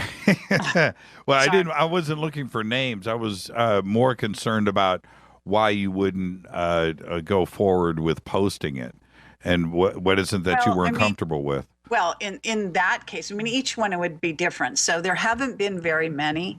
The one before this that I was referencing, I got one person was quite well known and was personally involved and didn't want it out there. It's really hard to say.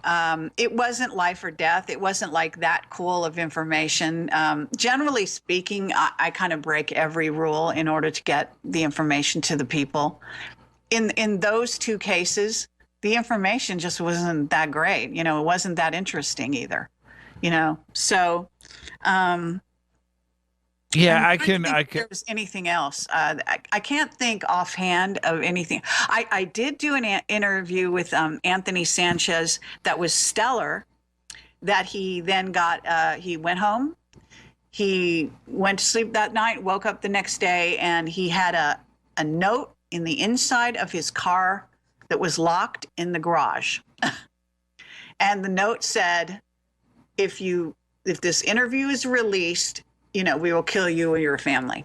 Really? Yeah. So he contacted me and said, "Please don't release this." And I'm like, "Anthony, you go on radio shows, you go here. I interview you in person, and I got to step down." Okay. Because it's something about what I do when I interview that just scares the shit out of these people. It's just amazing. What about an interview that you have done, and it's good, it's cool, it gets posted, and then later you vet that person, or it comes out that my phone's ringing. That's the CIA telling me to shut the fuck up. No, I.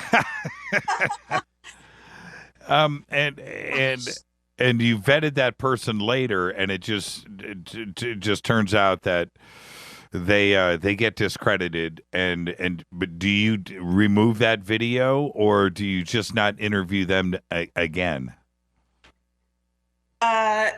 What gets discredited? Right, the person in the interview. You do an interview. I don't think I've done anything where the person's been discredited. There's always, and we just disabled the YouTube comments because those people are. the trolls are just rampant.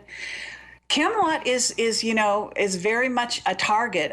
They don't, we were a grassroots organization from the beginning and continue to be. And I have to tell you that, they wanted to kill me. 3 months ago. That was, I am dead sure that was the objective. I don't kill easily. You're going to have to be a lot more overt than that. I actually wrote something on my website. I mean, I have to say, come and get me, because that ain't going to do it. You're not slowing me down one bit. All I can say is, as far as I'm concerned, the information that we put out there, you can take, in other words, the truth could be mixed with falsity, because you've got someone who is trying to save their own life, trying to save their family on the payroll. We had mentioned earlier, Dan Burish, part of MJ12. He had an MO. He was working for the man. He was releasing a certain amount of information because that's what they wanted. And then when they told him to pull it back and do something else, then he just lockstepped and did exactly what they told him. I mean, and he's not the only one. He is not the only one.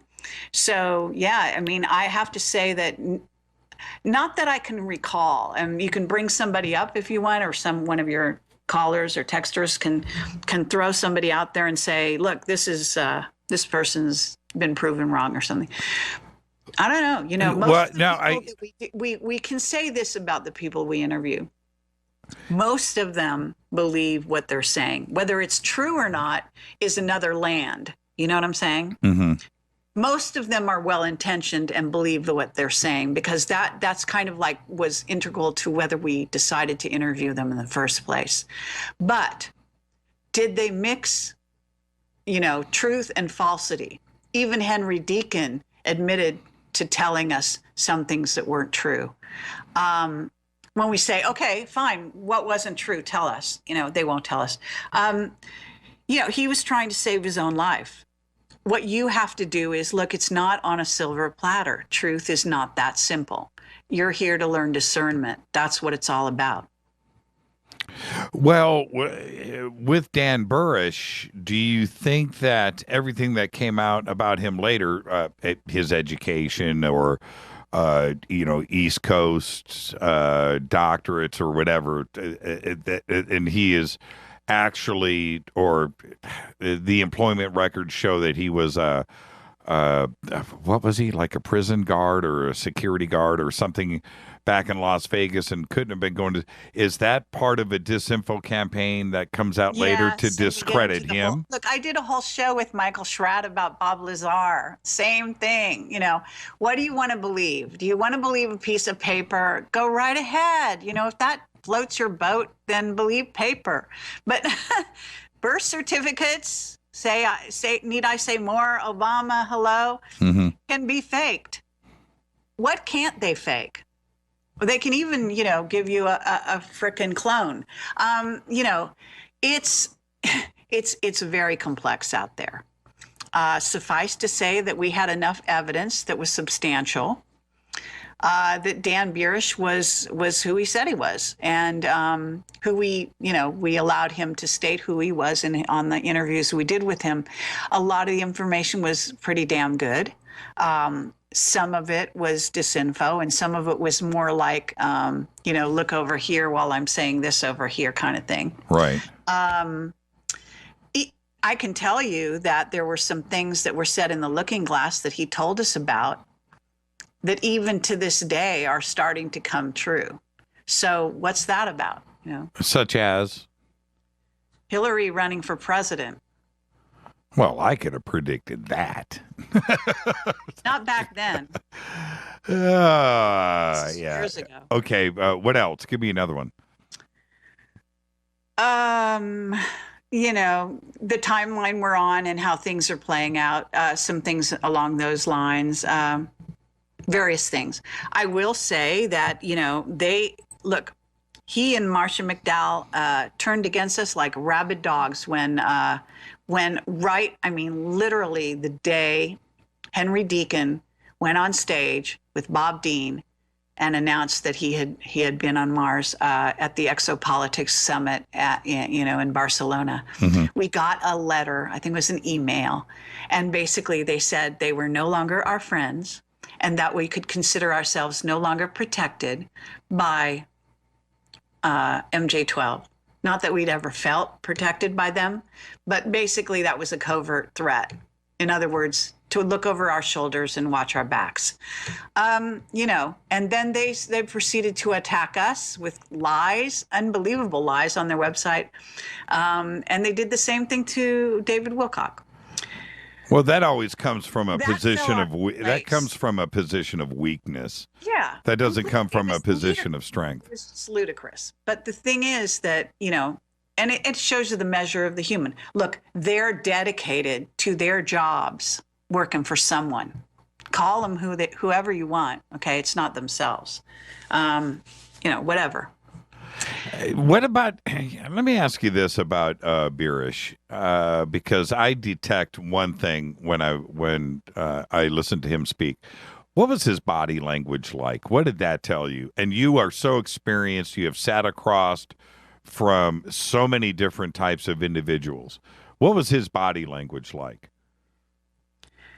Well, what do you want me to say? I mean, you know, look, he was talking, Dan is an interesting character. He really is. He was talking from the heart a lot of the time in that interview. I don't know which one you're talking about. There were times when he was doing some misdirection, you know. It really varies. It depends which interview, where you're, you know, give me a particular, sequence, whatever. Yeah, it's just his you know, I just don't know. When you listen to Dan speak, there's parts of it that he seems truthful and honest, and then there's other parts of it where he seems a little bit shifty-ish. And I don't know if the shifty-ish part is because he's being told what to say. He's definitely being told what to say, even admits that. Right.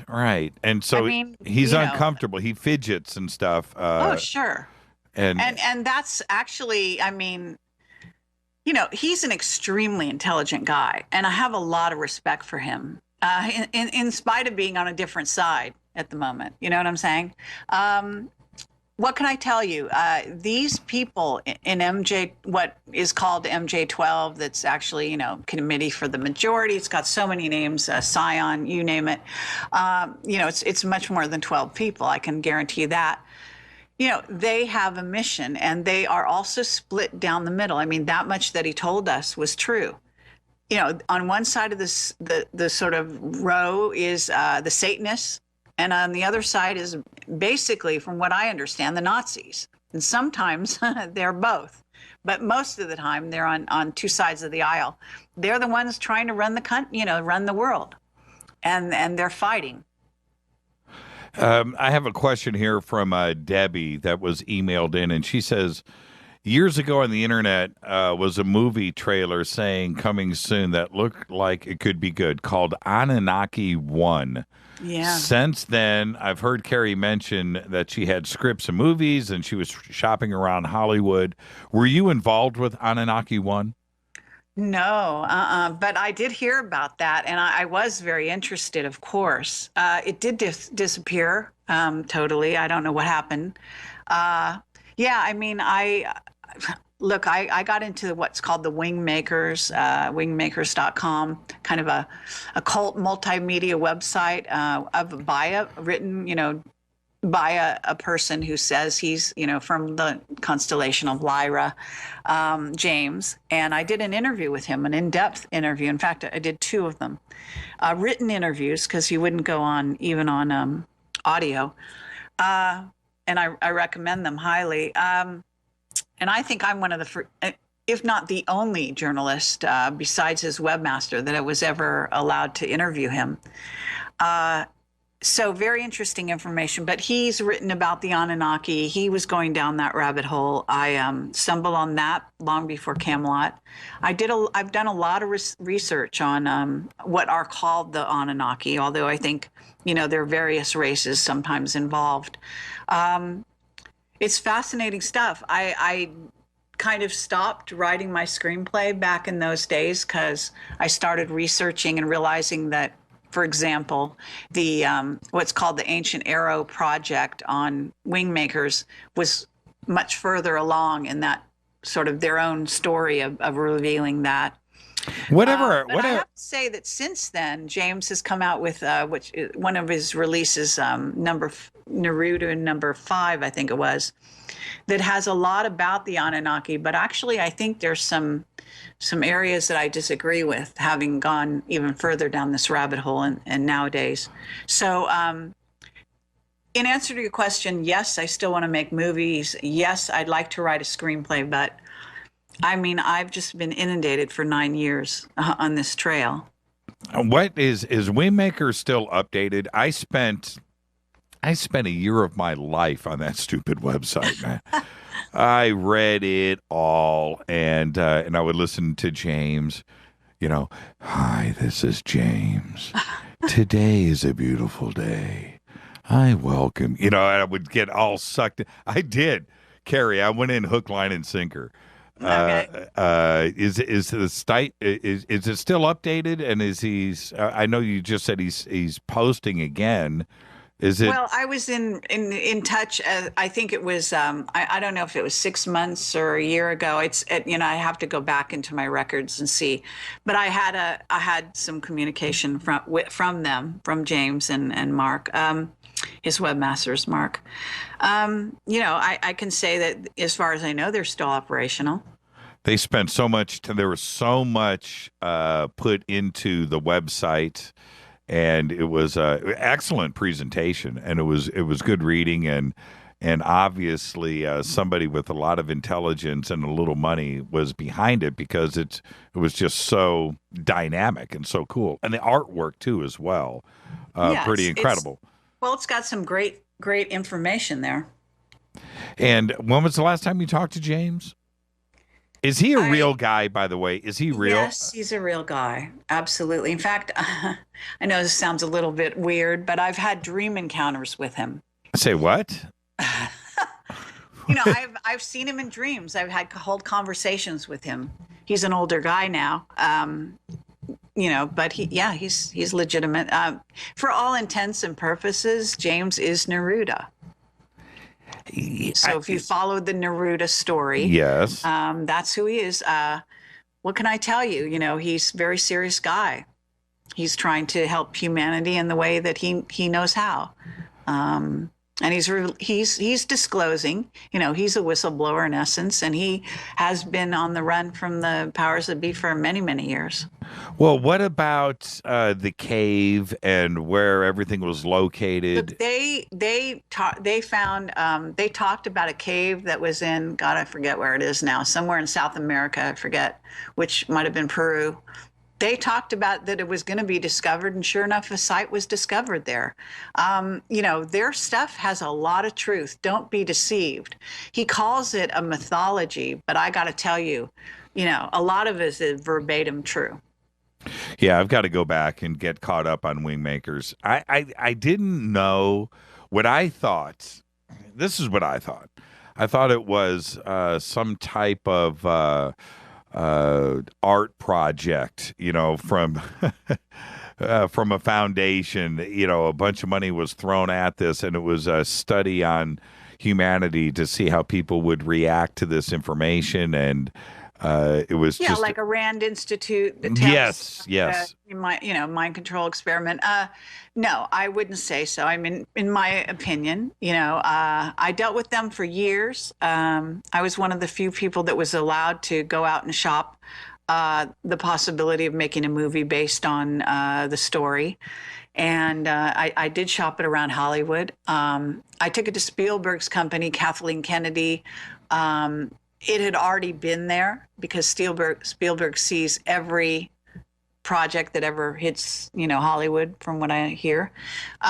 So he was already aware of it. I didn't get anywhere at the time because I didn't have a track record in Hollywood. I was a pretty, an unknown producer, independent producer. Mm-hmm.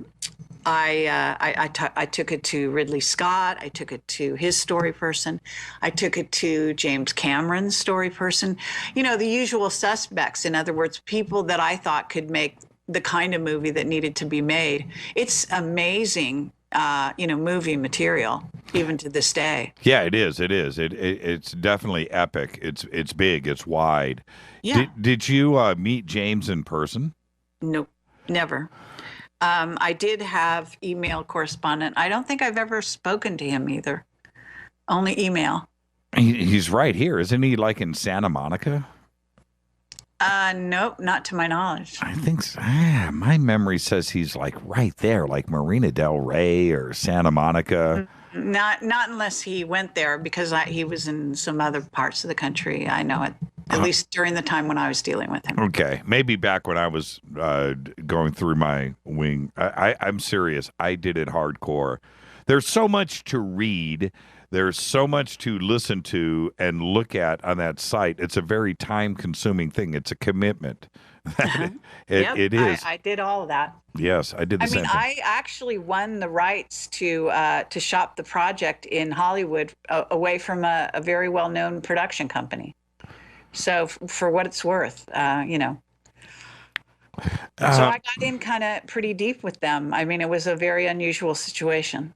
How did now? Do you think he was coming to you in your dreams? I don't want to get too way out there here, but how was that connection? In fact, I don't even know if he was aware of it. I mean, I did tell him, look, I'd seen you in a couple dreams. There were conversations, encounters. They came out of the blue. Like, it wasn't like I was even thinking about wingmakers, that kind of thing. They were just kind of interesting encounters. I'm not going to relate what they were about. You don't have to. Sometimes I have dreams of the future, and sometimes they may actually happen. So I kind of keep things in reserve and wait and see. Yeah, somebody just said, it's not wind makers, it's wingmakers.com. Wingmakers. Yeah. It's the thing is about the site is when you look at it, it looks like years and years and years of effort and work. You have all of that.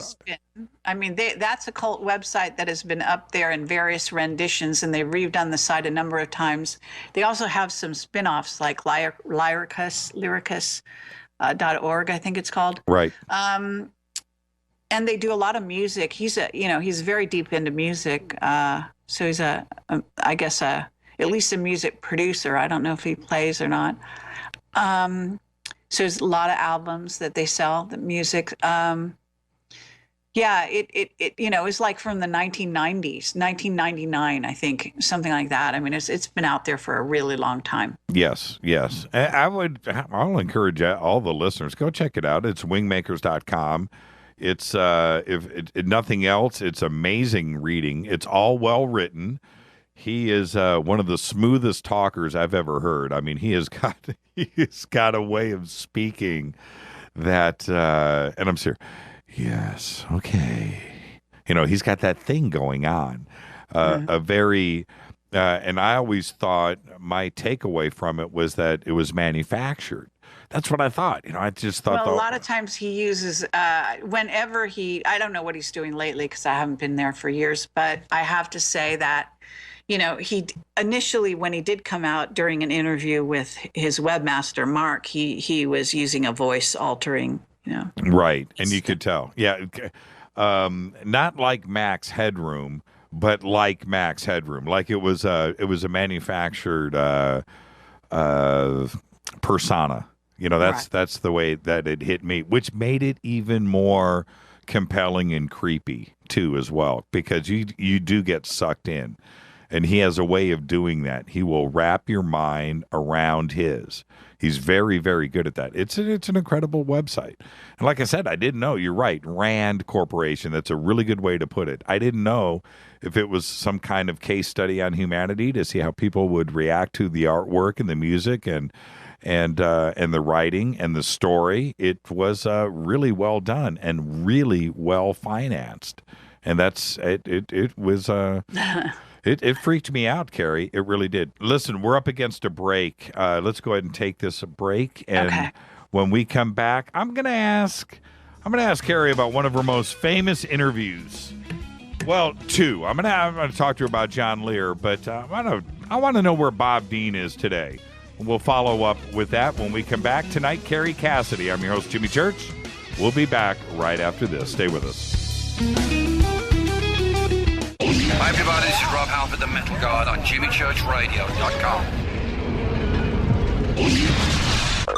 KGRA Radio. Intelligent talk. Are you a paranormal investigator, ghost hunter, or UFO skywatcher? If so, FNGinnovations.com has the product you definitely need in your investigations kit or go bag. Introducing the Morpholite Wide Beam Tactical Flashlights that put the light where you need it most. Traditional flashlights shine a focused round beam with limited line of sight in the dark. Morpholite Tactical Flashlights change all that, utilizing a revolutionary wide beam design to enable you to see safety hazards such as hanging wires and steel, pipes, and holes in the floor you just can't see with a focused round beam. In the field, where safety is paramount, a 180-degree beam increases orientation and peripheral vision in the dark. Morpholite flashlights are ideal for investigations in abandoned facilities such as houses and hospitals, factories, caves, and tunnels. Avoid those low-hanging tree branches that poke your eyes in the woods. Visit FNGinnovations.com to see a full line of tactical lights and accessories. That's FNGinnovations.com.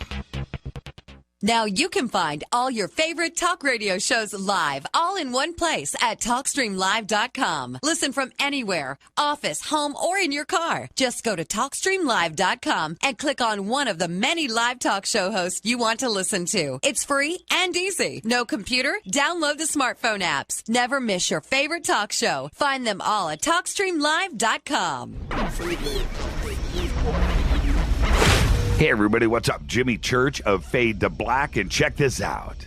The 2015 MUFON Symposium will be held this September 24th through the 27th in beautiful downtown Irvine, California.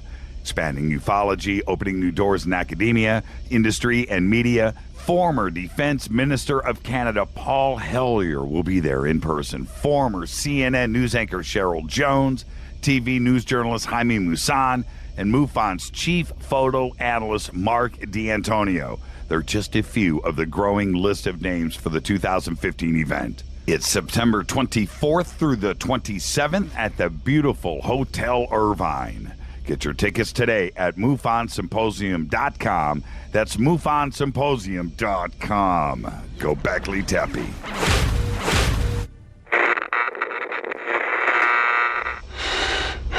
You want to know a secret? I love ponies. I really love ponies. I'm serious.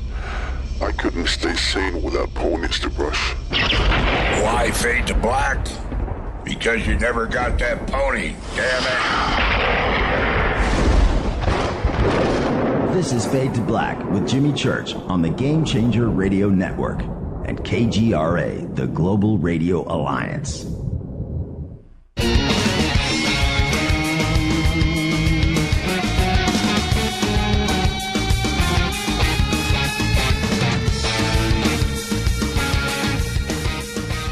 All right, everybody, welcome back, Fade to Black.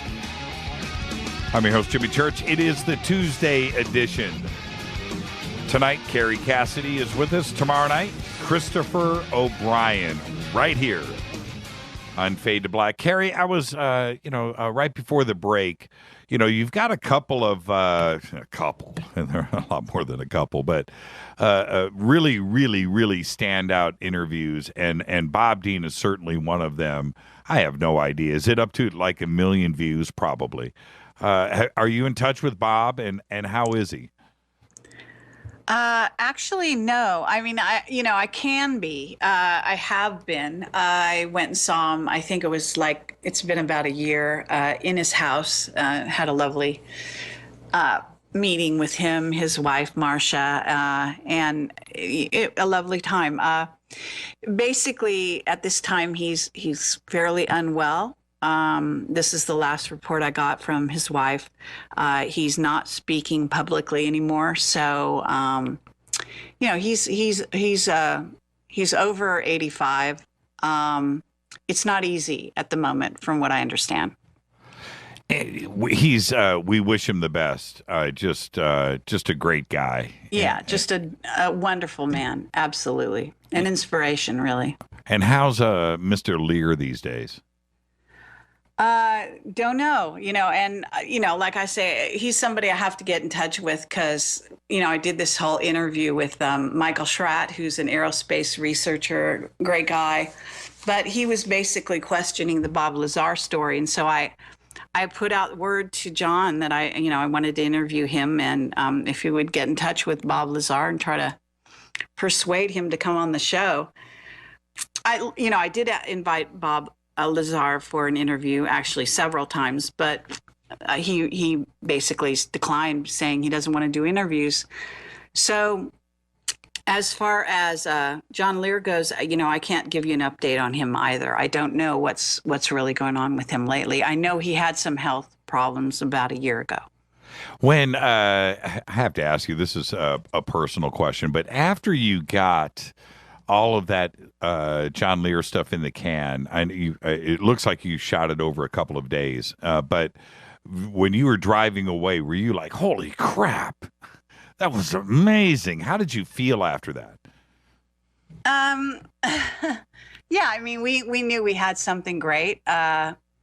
We went there more than once, so we spent hours and hours there. You can't even imagine. Plus, we had interference at his house with all kinds of, he was highly surveilled at that time, and all kinds of anomalous sort of audio and video issues going on, which is always very fascinating. What can I tell you? Back in those days, we, every interview was kind of groundbreaking, really, and it was a wild ride. It was nonstop, and I think it's funny because I was just talking to someone recently saying, the thing is that it's very hard nowadays to come up with new information. People are talking to me all the time, sending me stuff. I get tons of stuff. And, you wouldn't believe how many people will tell me something as if I've never heard it. And it's just absurd. For those listening out there, this is not ego. I've been doing this for now it's getting close to 10 years. I have to tell you, because it was also a round-the-clock adventure, I just have been so far down the rabbit hole that there's very little that I haven't come across in some form or fashion, which isn't to say that I don't always keep my door open for new information, but it's so rare. It's just, it's just really hard to come by.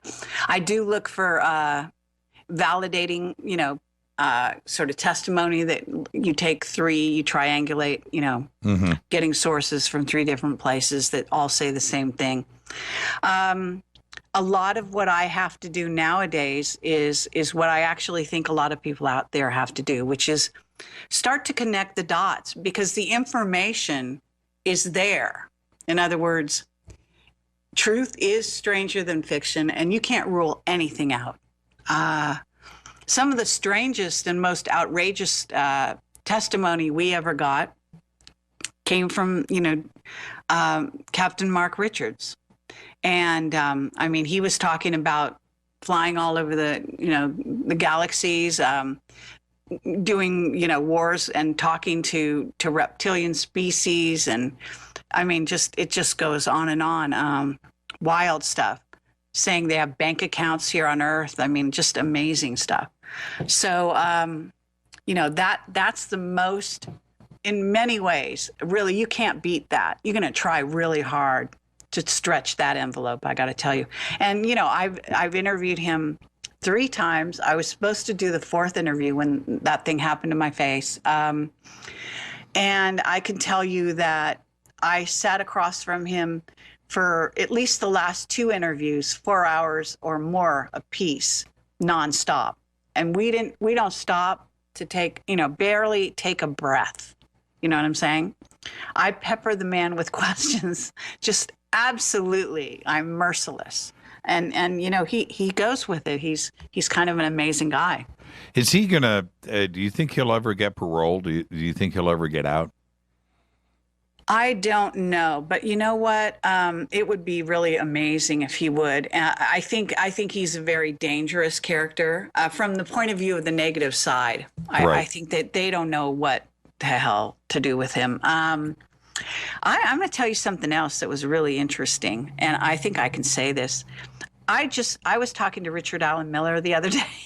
Oh, we love Richard. Yes. What an amazing guy, right? Yes. And I just did an interview with him, which, I'm just going to say, I'll go toe to toe with you, Jimmy. You try to best that one. You know what I'm saying? Because I know you do it he's out there, he's doing the circuit. It's all good. We did a blockbuster interview and we got somebody out there, I think, transcribing it. I mean, we tried to push the envelope. I think we might have. But I want to tell you, he told me something that was kind of off the record, but he didn't say, don't say this. So I'm just going to, for those of you who've ever investigated artificial intelligence and have gone down the road of the Promise Software saga. Yes.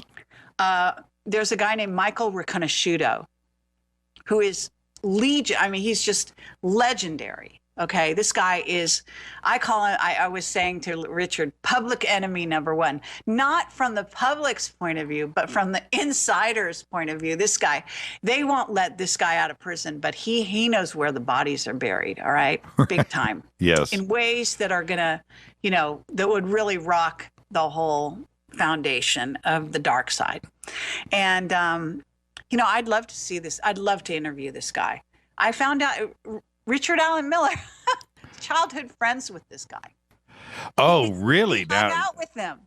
He knows all about him. It was just amazing. I was blown away. It came up in conversation just in passing, and I'm like, he's like, yeah, we used to hang out, blah, blah. I mean, he knows the guy. It was just amazing. He's one of my favorite guests on the show. Oh man, every time that he's on, and the thing is, when it comes to somebody like Richard Allen Miller, his what I look for when you have somebody like him on, what I look for is attention to detail, and his ability, his brain, he's so smart. And his attention to detail it's just second to none. And that's mad respect for Richard Allen Miller. No, there's nothing that can be said there. I wanted to ask you, we touched upon this earlier. I want to go back and visit this really quick. When we talk about E.T. and you were bringing up Ant-Man, when we talk about E.T. and the multiple races out there that are visiting here and what their intentions are, when somebody says that the contact is good, that they are here for good, is it your view that is not the case, that it is a bad situation?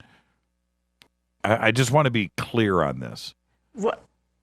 I'm sorry. What are you talking about? I mean, what's here for good? What are you saying? E.T. Are they here to help? We are E.T. Hello. Okay. I'm sorry. I know this is crazy. I sound like a broken record, but you got to read the Oceana Dean Voyager books. They're extremely deep. They're very complex to get through, but you will learn about this war that has been going on between the various races and the seedings of humans on Earth. No, we are never getting away from that story. All right. That is the story. Okay, it's they are us, we are them. We're going. We're gonna be dealing with them more and more, and they've been here all along. They're gonna be here all the way through. Now, various races may be banned from this sector. Stargates are heavily contested because those are the ways they come in legions anyway, in large numbers. This is what's going on, big time. But are you saying then, this is where I'm confused. Are you saying that we have nothing to fear because us is them and they are us? Oh, no. I mean, well, look, I'm sure plenty of us fear each other. I mean, right? With good reason. Sure. There's got a lot of psychos out there. No, I mean, look, we are who we are because of the DNA that we are part of. And so it's a melting pot. It's a melting pot of races. And some of them, like I read you the whole list of the ones that have basically gone against humanity and broken the pact, which is supposed to safeguard I get humans email and our rights to ascend and to continue our progress, etc.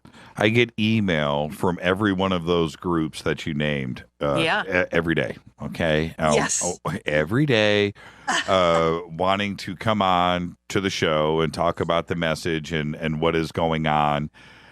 So yes, I'm quite aware and quite familiar, but when I'm confused, where it gets confusing to me is we get the mixed messages. And so I don't know if they, and let's just use a broad stroke of the pen and go across all of the groups, are lying and manipulating. Okay. Or, Pretty much depend on it. Yeah. Yes. Or who to, who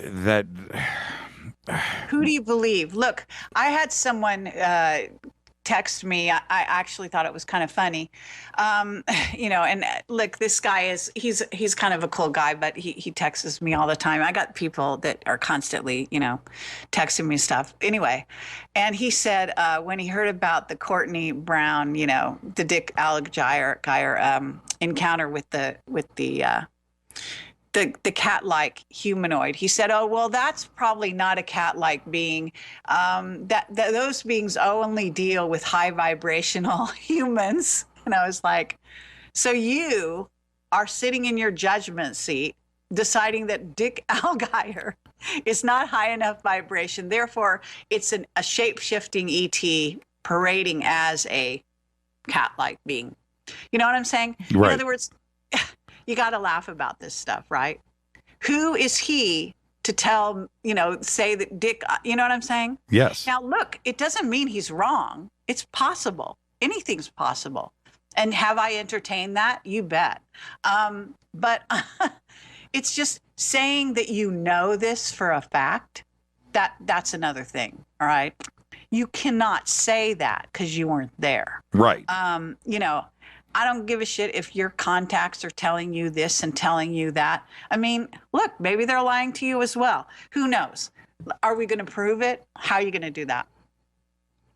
I don't know if I've ever asked you this. Are you in contact? Of course. And I've never asked you that. I said so. You weren't paying attention. I told you I was in touch with the Guardian Alliance. I had proof. For what it's worth to me, the kind of proof I need. I actually accompanied Ashiana Dean and her group a couple of years ago to India. Okay. And I had some amazing experiences there. And I was basically getting downloads of information she was going to talk about before she talked about it. You never told me this. Okay, so let's stay on this. I haven't told you everything about me.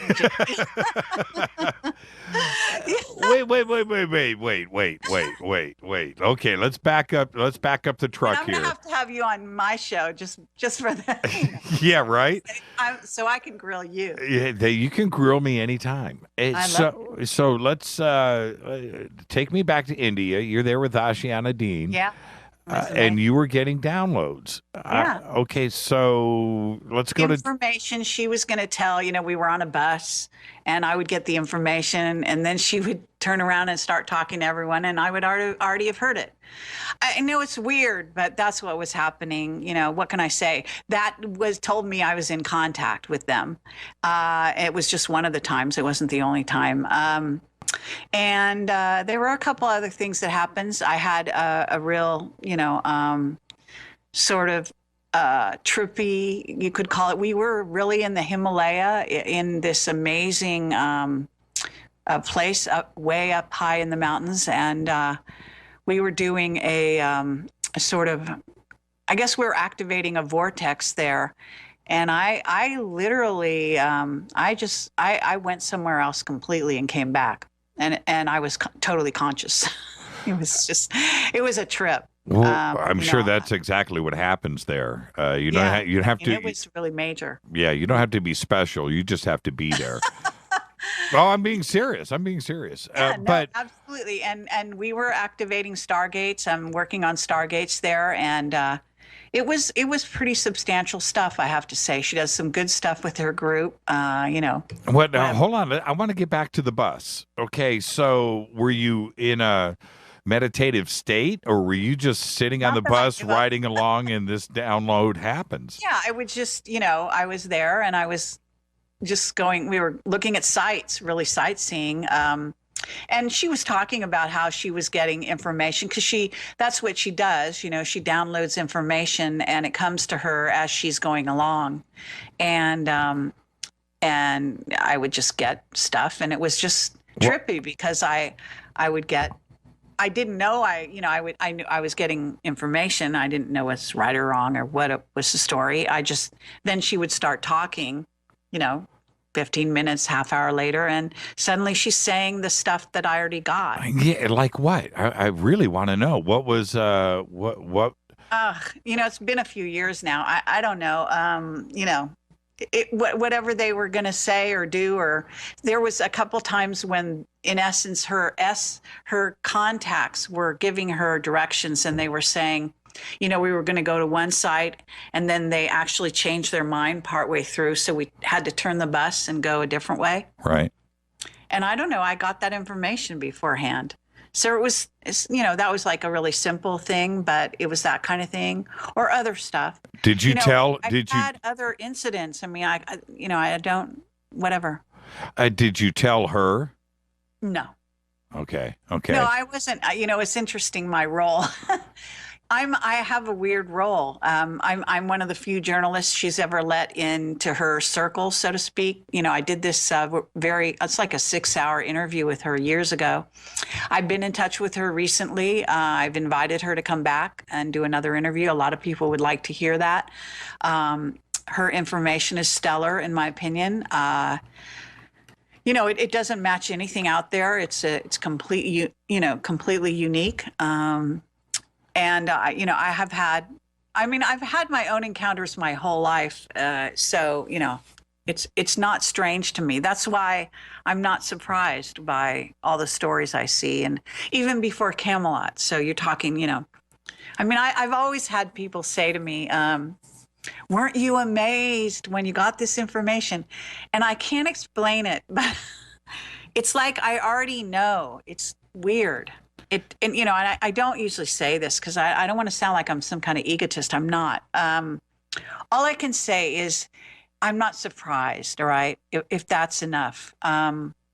It's not like literally I can say, X, Y, Z, but when I hear it, I am not surprised. And I know the questions to ask. I mean, you may even feel this about yourself. I know you have contact, Jimmy. You're being helped to ask the right questions, right? I would suspect that at times, yes. Yeah. So you must know what I mean. I mean, even right now, you and I, we're creating, and all the people listening, we're creating a field of resonance. Okay. Sure. It's a field. It's a consciousness field, and it vibrates. It has a frequency and a rate.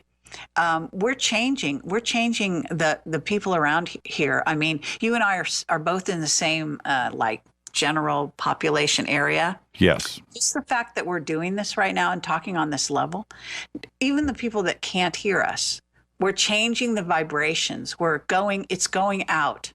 It's, this field is affecting, fields beyond fields beyond fields. Powers that be know that. Yes.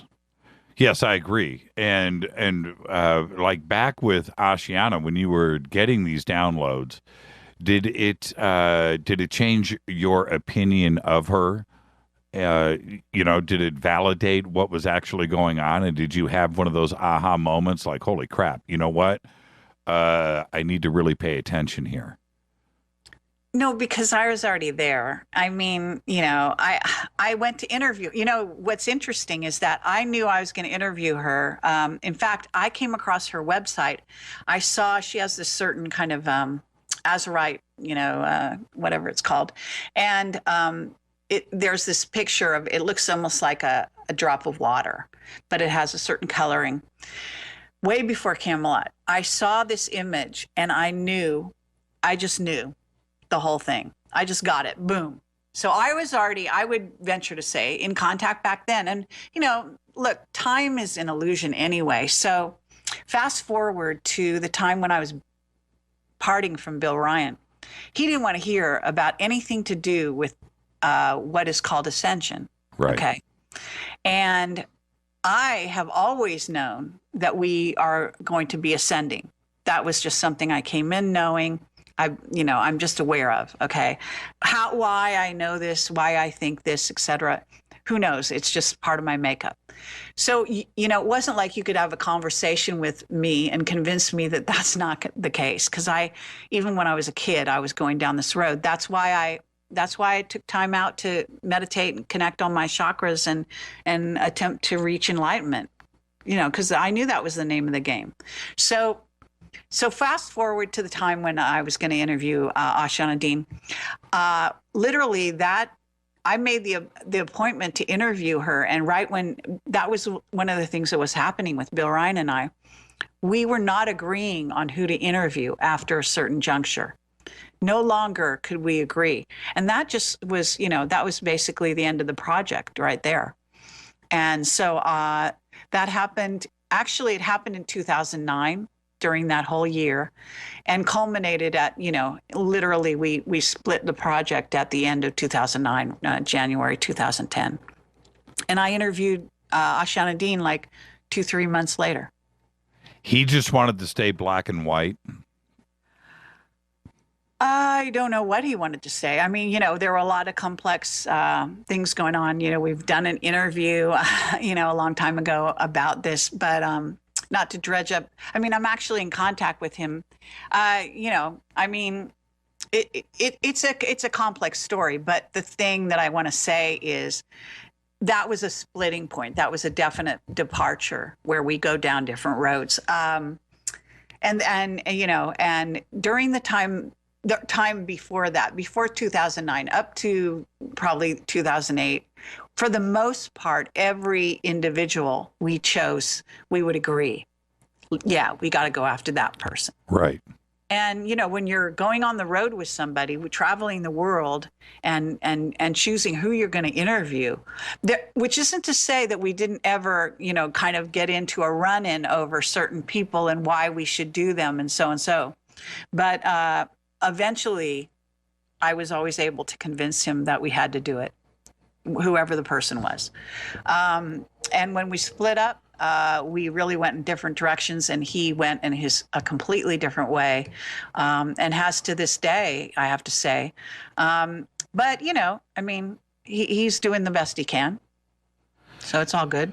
I can say there is one thing that recently I wrote about in one of my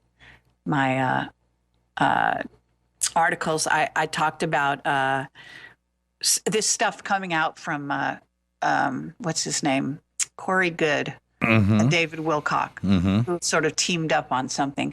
And the bottom line is that, unfortunately, David Wilcock never gives Bill Ryan any credit, because that was the first contact that Corey Good had. And I just came out and said that, I don't like to see people take credit, that, and not give due credit to other people who, because they're in this business that we're in. You can appreciate that, right, Jimmy? Sure. Some of us discover, unknown people, bring them to the fore, and then other people run with them. And it's important to give credit where the original sort of person was. In that case, I will say that Corey Good was on Avalon Forum, which is Bill Ryan's sort of forum. Right. For since 2010, for God's sake, spouting off, stuff. Okay. For what it's worth, for those that don't know this, you got to look at the history. So anyway, I just want to say credit where credit is due in that case. Let's take our last break, and I'm going to ask you to hang on for another few more minutes, and then we'll close this out right after the break. So just stay with us, Carrie. And that tomorrow night will be Christopher O'Brien right here, but tonight it is Carrie Cassidy. And we, when I come back, you know what? We're going to just stay right on this subject. As nervous as I am, Carrie is doing it to me, and we're going to stay right here. Carrie, don't go anywhere. We'll be back after this short break. Stay with us.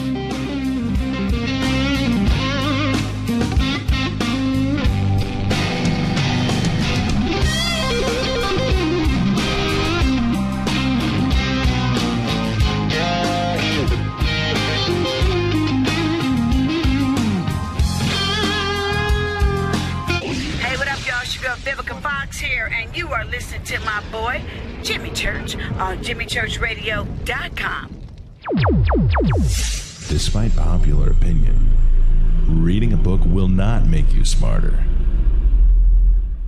But listening to Jimmy Church will. Attention, all Fader Knots. Studio Dome has a special deal on their SD1 Bluetooth speaker. Just go to JimmyChurchRadio.com, click on their banner, enter the promo code Jimmy, and you get $40 off and free shipping on the SD1. It's voice activated, comes with a USB antenna, cables, and a carry bag. Never listen to your phone, tablet, or laptop speakers ever again. It's the only way to listen to Fade to Black. That's JimmyChurchRadio.com, Studio Dome banner, promo code Jimmy. Go Beckley Teppy. Erica, Brittany, Gabby, and you're listening to JimmyChurchRadio.com.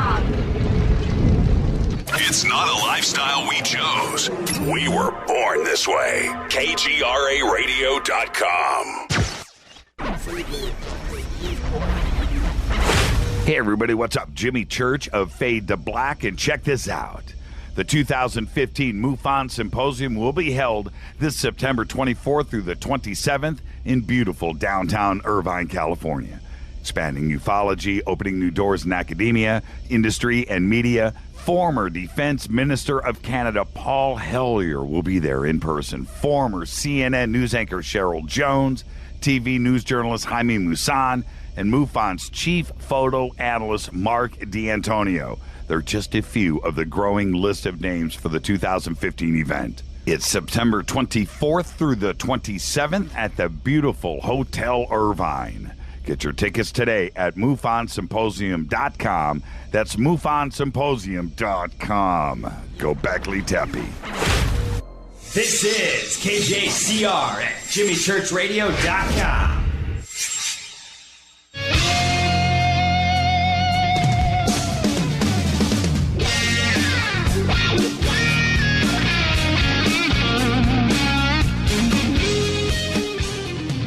Welcome back. Fade to Black, the Tuesday edition. This is what late night talk radio is all about. Right here is going on.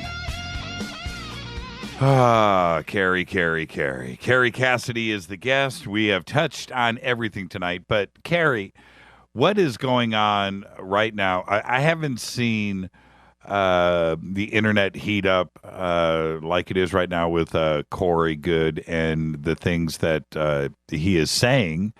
It takes me back to like the original MJ-12 Majestic documents or Project Serpo and what happened then. We can go back even, Bob Lazar and go back to those. It is certainly lack of a better word, it's a sensation right now on the internet. You go back with Corey back to, like you were just saying, going back to 2010.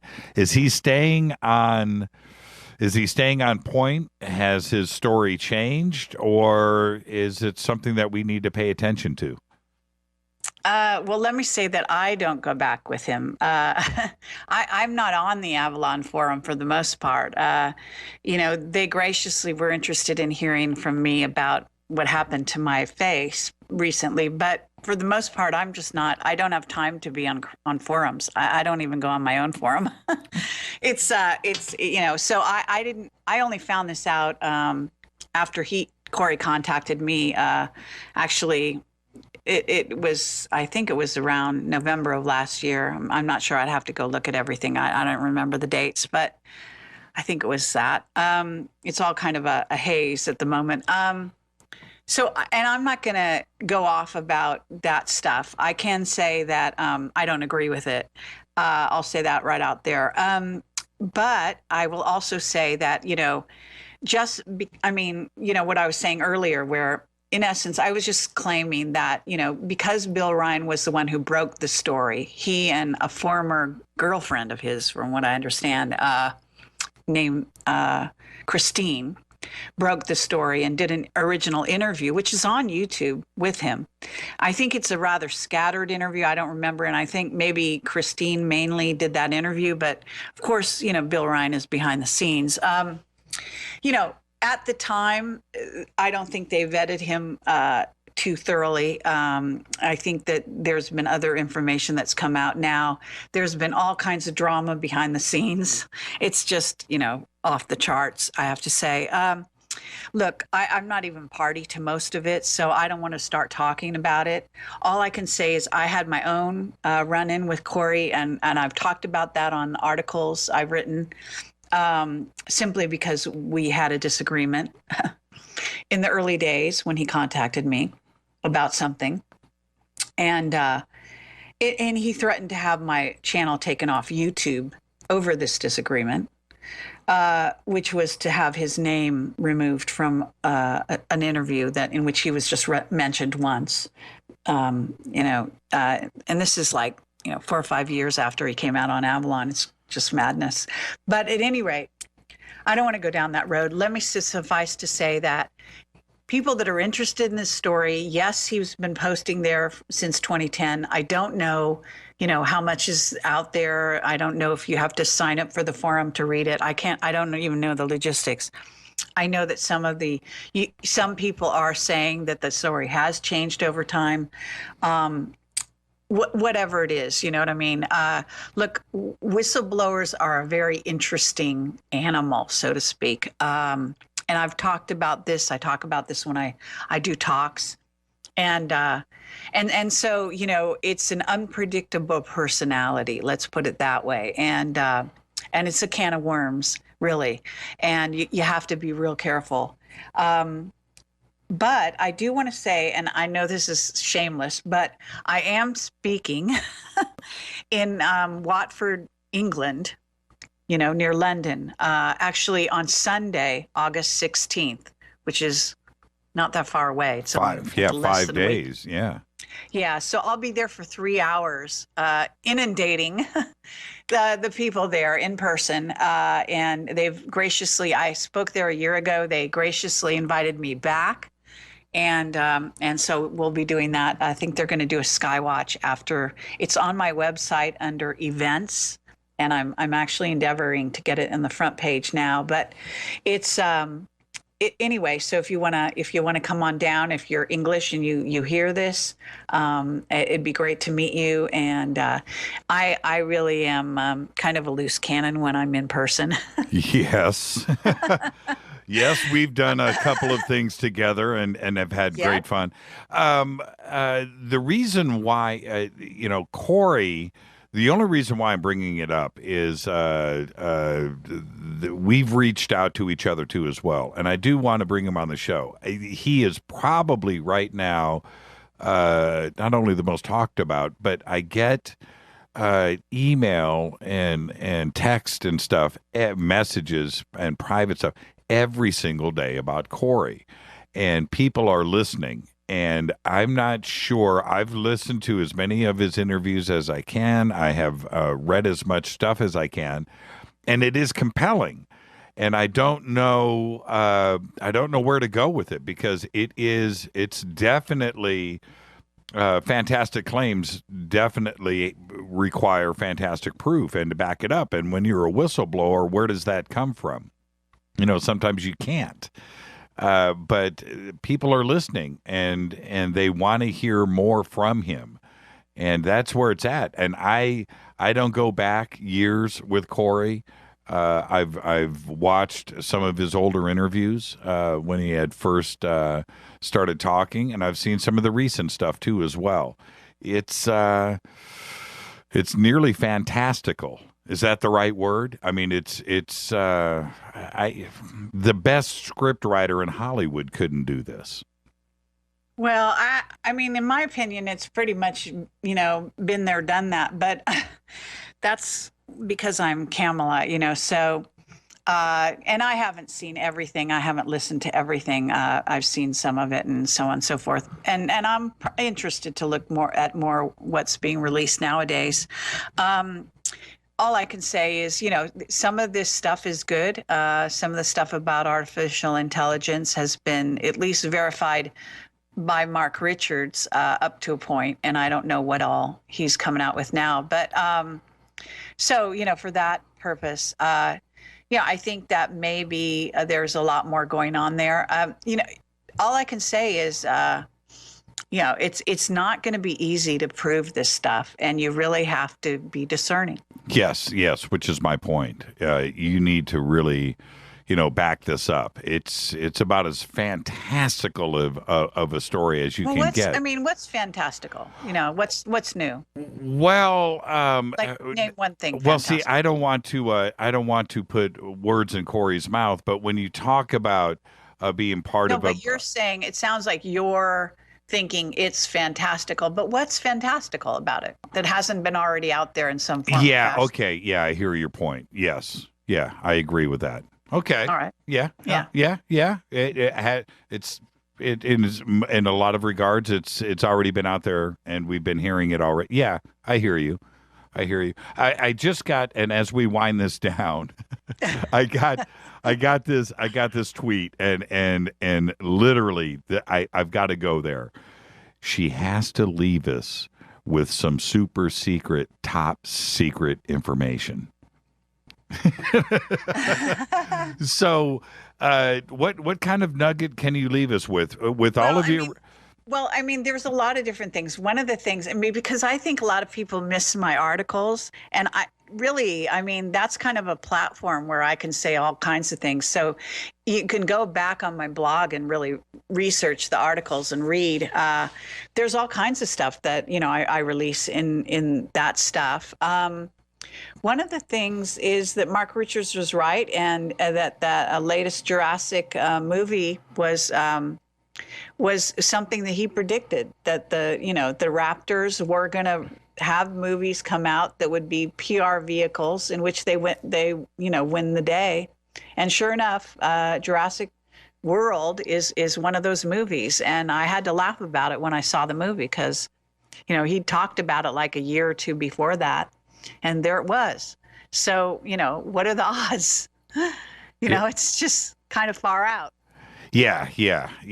So that's it. Really, I don't know if I have any tidbits. I mean, I can say that the Clark McClelland, star being towed by a Dyson sphere, I think that's very hot information. I am trying to get in contact with various people.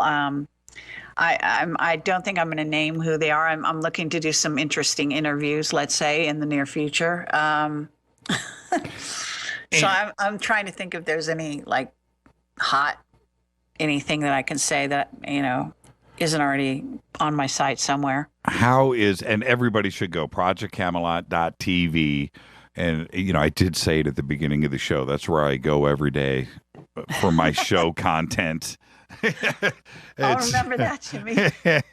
Hey, at least I admit it. It'd be different if I did.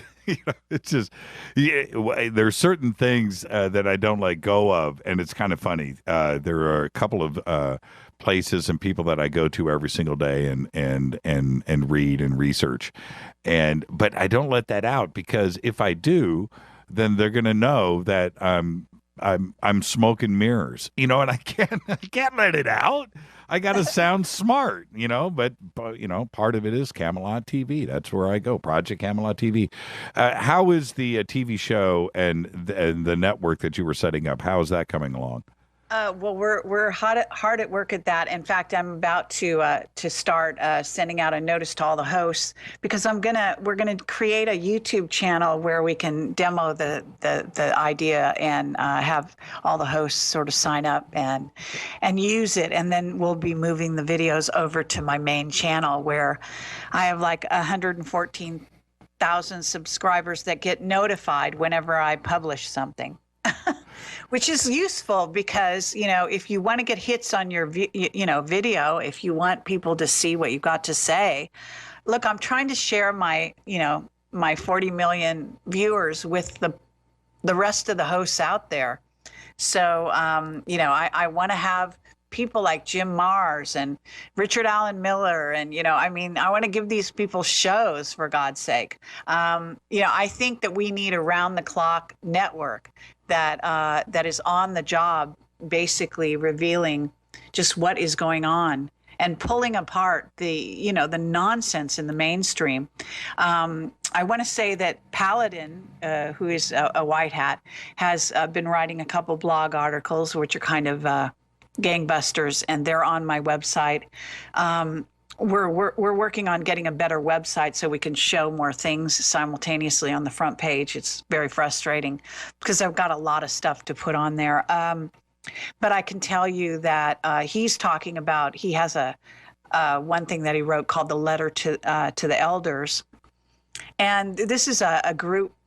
It's very interesting. There's controversy as to who are the so-called elders. Okay, so we start going on down that road, and we've got this guy. He's got a website called One World of Nations or something like that, and he writes a blog on there, and he's an insider. I think I'm allowed to say. I'm not, well, I don't know when I want to get into any kind of issue, but he's an insider from a certain country. Okay. And I keep offering this guy interviews, and he's avoiding me. But he apparently has some hot information on what's going on in the financial world and things like that. So we're trying to unearth that. And when Paladin wrote his article, which I recommend, it's on my website under his Paladin's blog, called Letter to the Elders. You're losing my voice here.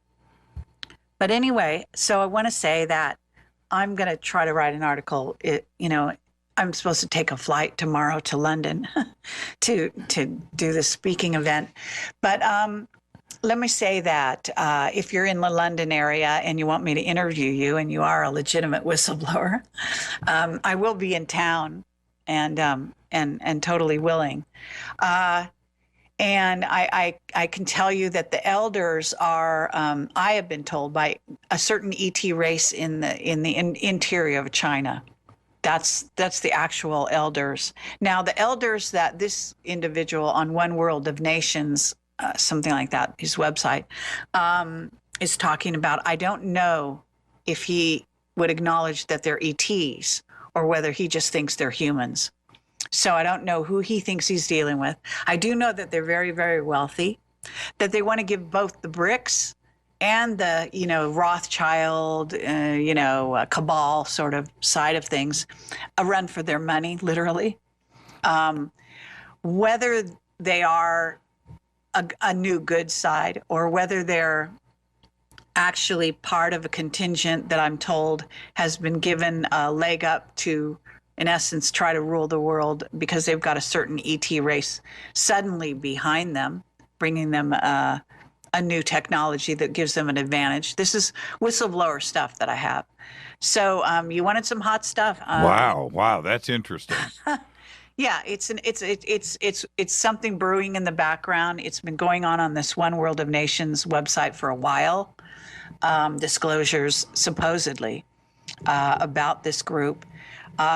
Whether they're really, like I say, a legitimate new piece of the puzzle and what they have to offer, I don't know for sure.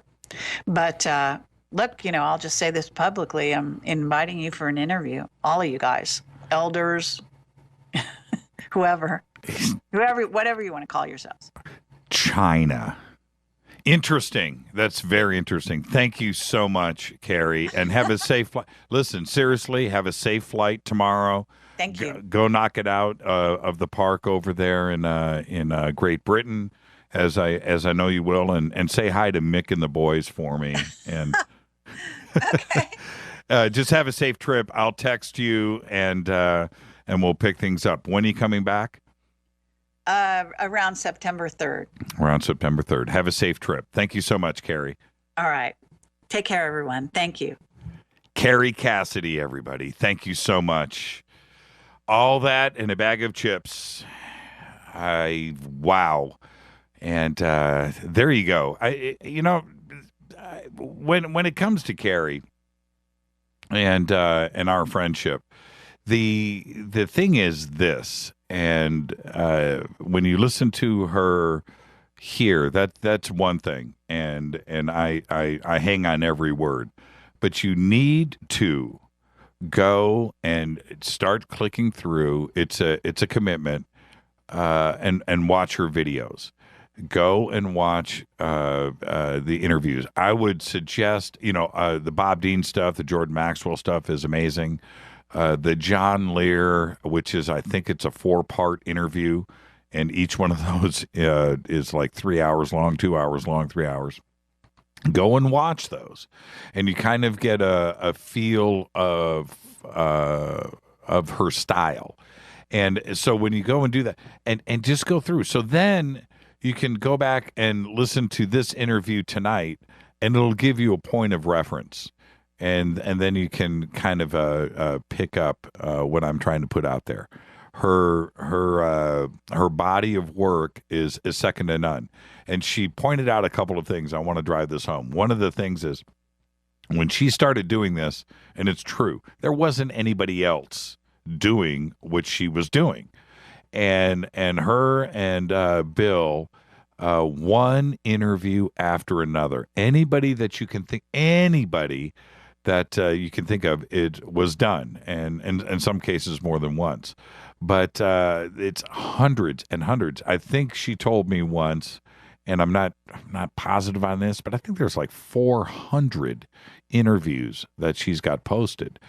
And go look at those numbers. Each one of those, if you look at it, there's 500,750,000. A low number is like 150,000.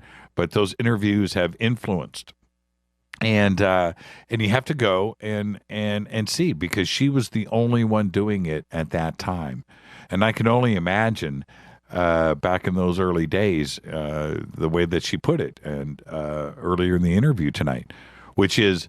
It was a windstorm. It was just like one interview after another. I can only imagine what it was like to do that, and she did. So just go and start watching all of the Project Camelot stuff, and then this interview tonight, this conversation tonight with Carrie, will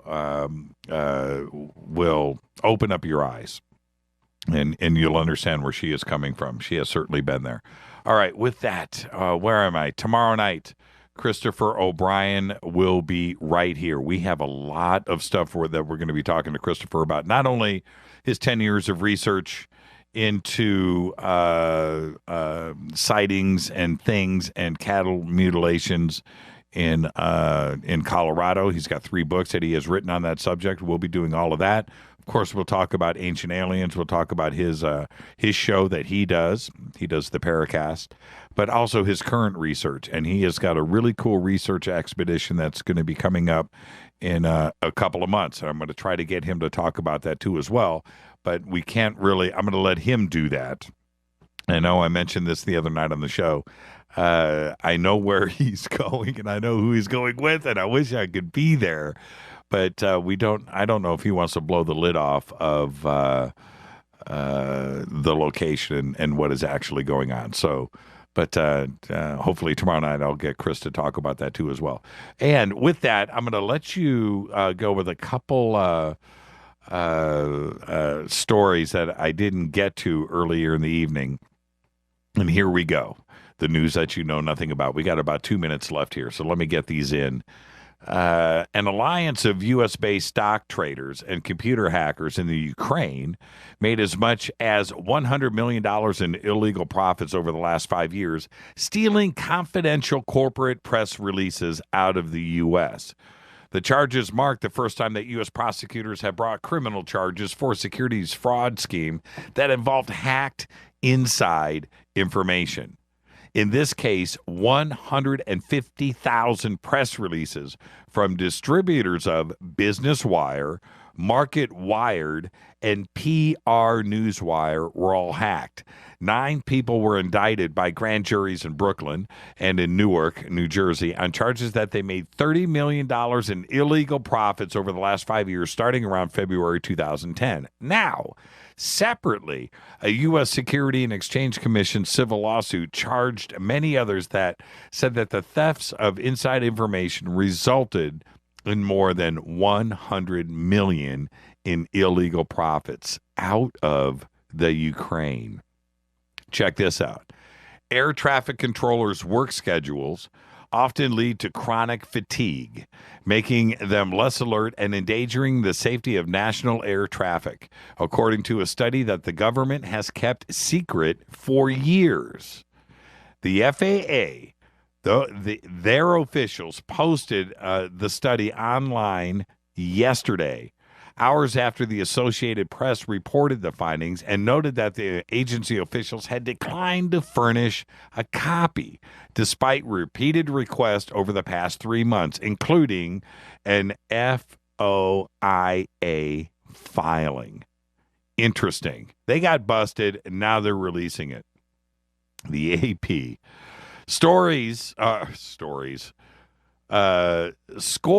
families in East London were evacuated yesterday because they found an unexploded World War II bomb at a building site. The bomb was unearthed by contractors working in the Bethnal Green just after midday yesterday, triggering the introduction of a police hazard zone and the evacuation of 150 local residents. They sent in sappers, and they were called to the scene and worked through the night to defuse a 500-pound live bomb. The New York Police Department will spend about $4.5 million to buy tasers. Officials at the New York Police Department said that they want to give police officers more options in terms of non-lethal force, in other words, no guns, and to make confrontations with residents less deadly. I'm quoting here. The NYPD has 700 tasers in use and another 1,000 in inventory. The $4.5 million purchase could result in another 1,000 tasers added to the force. Each weapon between $500 and $1,000. That's right. There's a chance. There's a 90% chance. This is the good news. This is the bright spot in your day. There's a 90% chance of a below normal hurricane season and a lower chance of expected storm activity, according to the National Oceanic and Atmospheric Administration's Climate Prediction Center, which has updated its 2015 Atlantic hurricane season outlook. This means that of the 6 to 10 named storms for this season, only about 1 to 4 storms are likely to become hurricanes in 2015. There you go. There's all of the news that you know nothing about. This is Fade to Black. I'd like to thank Carrie Cassidy. Thank you for coming in tonight. We had to get her in before she winged it over to London. And thank you, Carrie, for coming in with us tonight. And what is going on here? Man, it's always something in this studio, isn't it? One of these days, it's just going to be a clean effort. Just an amazing night. I would like to thank my executive producer, the better half. Not half, the better half. Rita Kamarian. Show is produced by Hilton J. Palm, Mark D. Cover, LJ3, Renee, Mark Dunbar, and Jonas. Announcers are Steve Harder, Gene Vito, and Mark D. Kovar. Fady by Dale. Webmaster is Method of Signaling. Music, Doug Aldrich. Intro, Spaceboy. SpaceboyMusic.com. Fade to Black is produced by KJCR for the Game Changer Network. Syndication is by KGRA, The Planet. Tomorrow night, Christopher O'Brien's going to be right here. I'm your host, Jimmy Church. Follow us on Twitter at JChurchRadio. Email is Jimmy@JimmyChurchRadio.com. I want everybody to be safe. We'll see you right here tomorrow night. See ya.